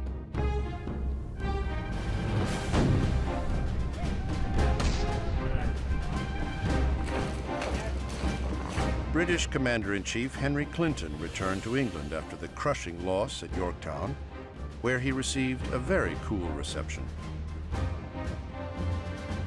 He spent the last years of his life compiling his complete memoirs, a vain effort to vindicate himself for losing the war.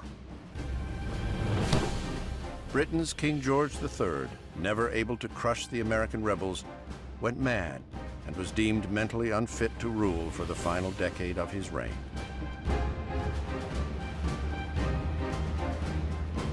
Benedict Arnold, the Connecticut-born Yankee and America's greatest traitor, landed in London after the war, where he failed as a businessman. He died a broken man at the age of 60, suffering one final slight. Arnold was buried without military honors in a grave mistakenly marked with another man's name.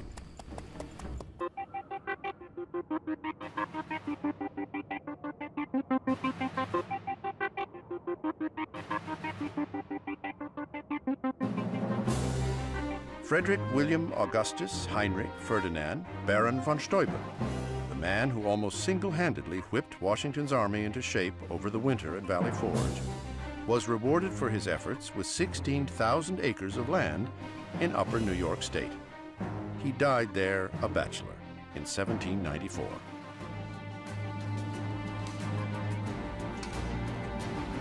Nathaniel Greene, the Rhode Island Quaker and George Washington's favorite general, never got to see the swearing in of his old commander. He died of sunstroke in 1786 while on a plantation in Georgia. George Washington served as President of the United States for 2 terms, refusing to accept a third. He returned to his beloved Mount Vernon home in 1797, finally leaving his life of service behind him. He died just 2 years later, at the age of 67. In one final act for her ever-private husband, Martha Washington burned their personal letters written throughout the war, a record of a man and a war forever lost to time.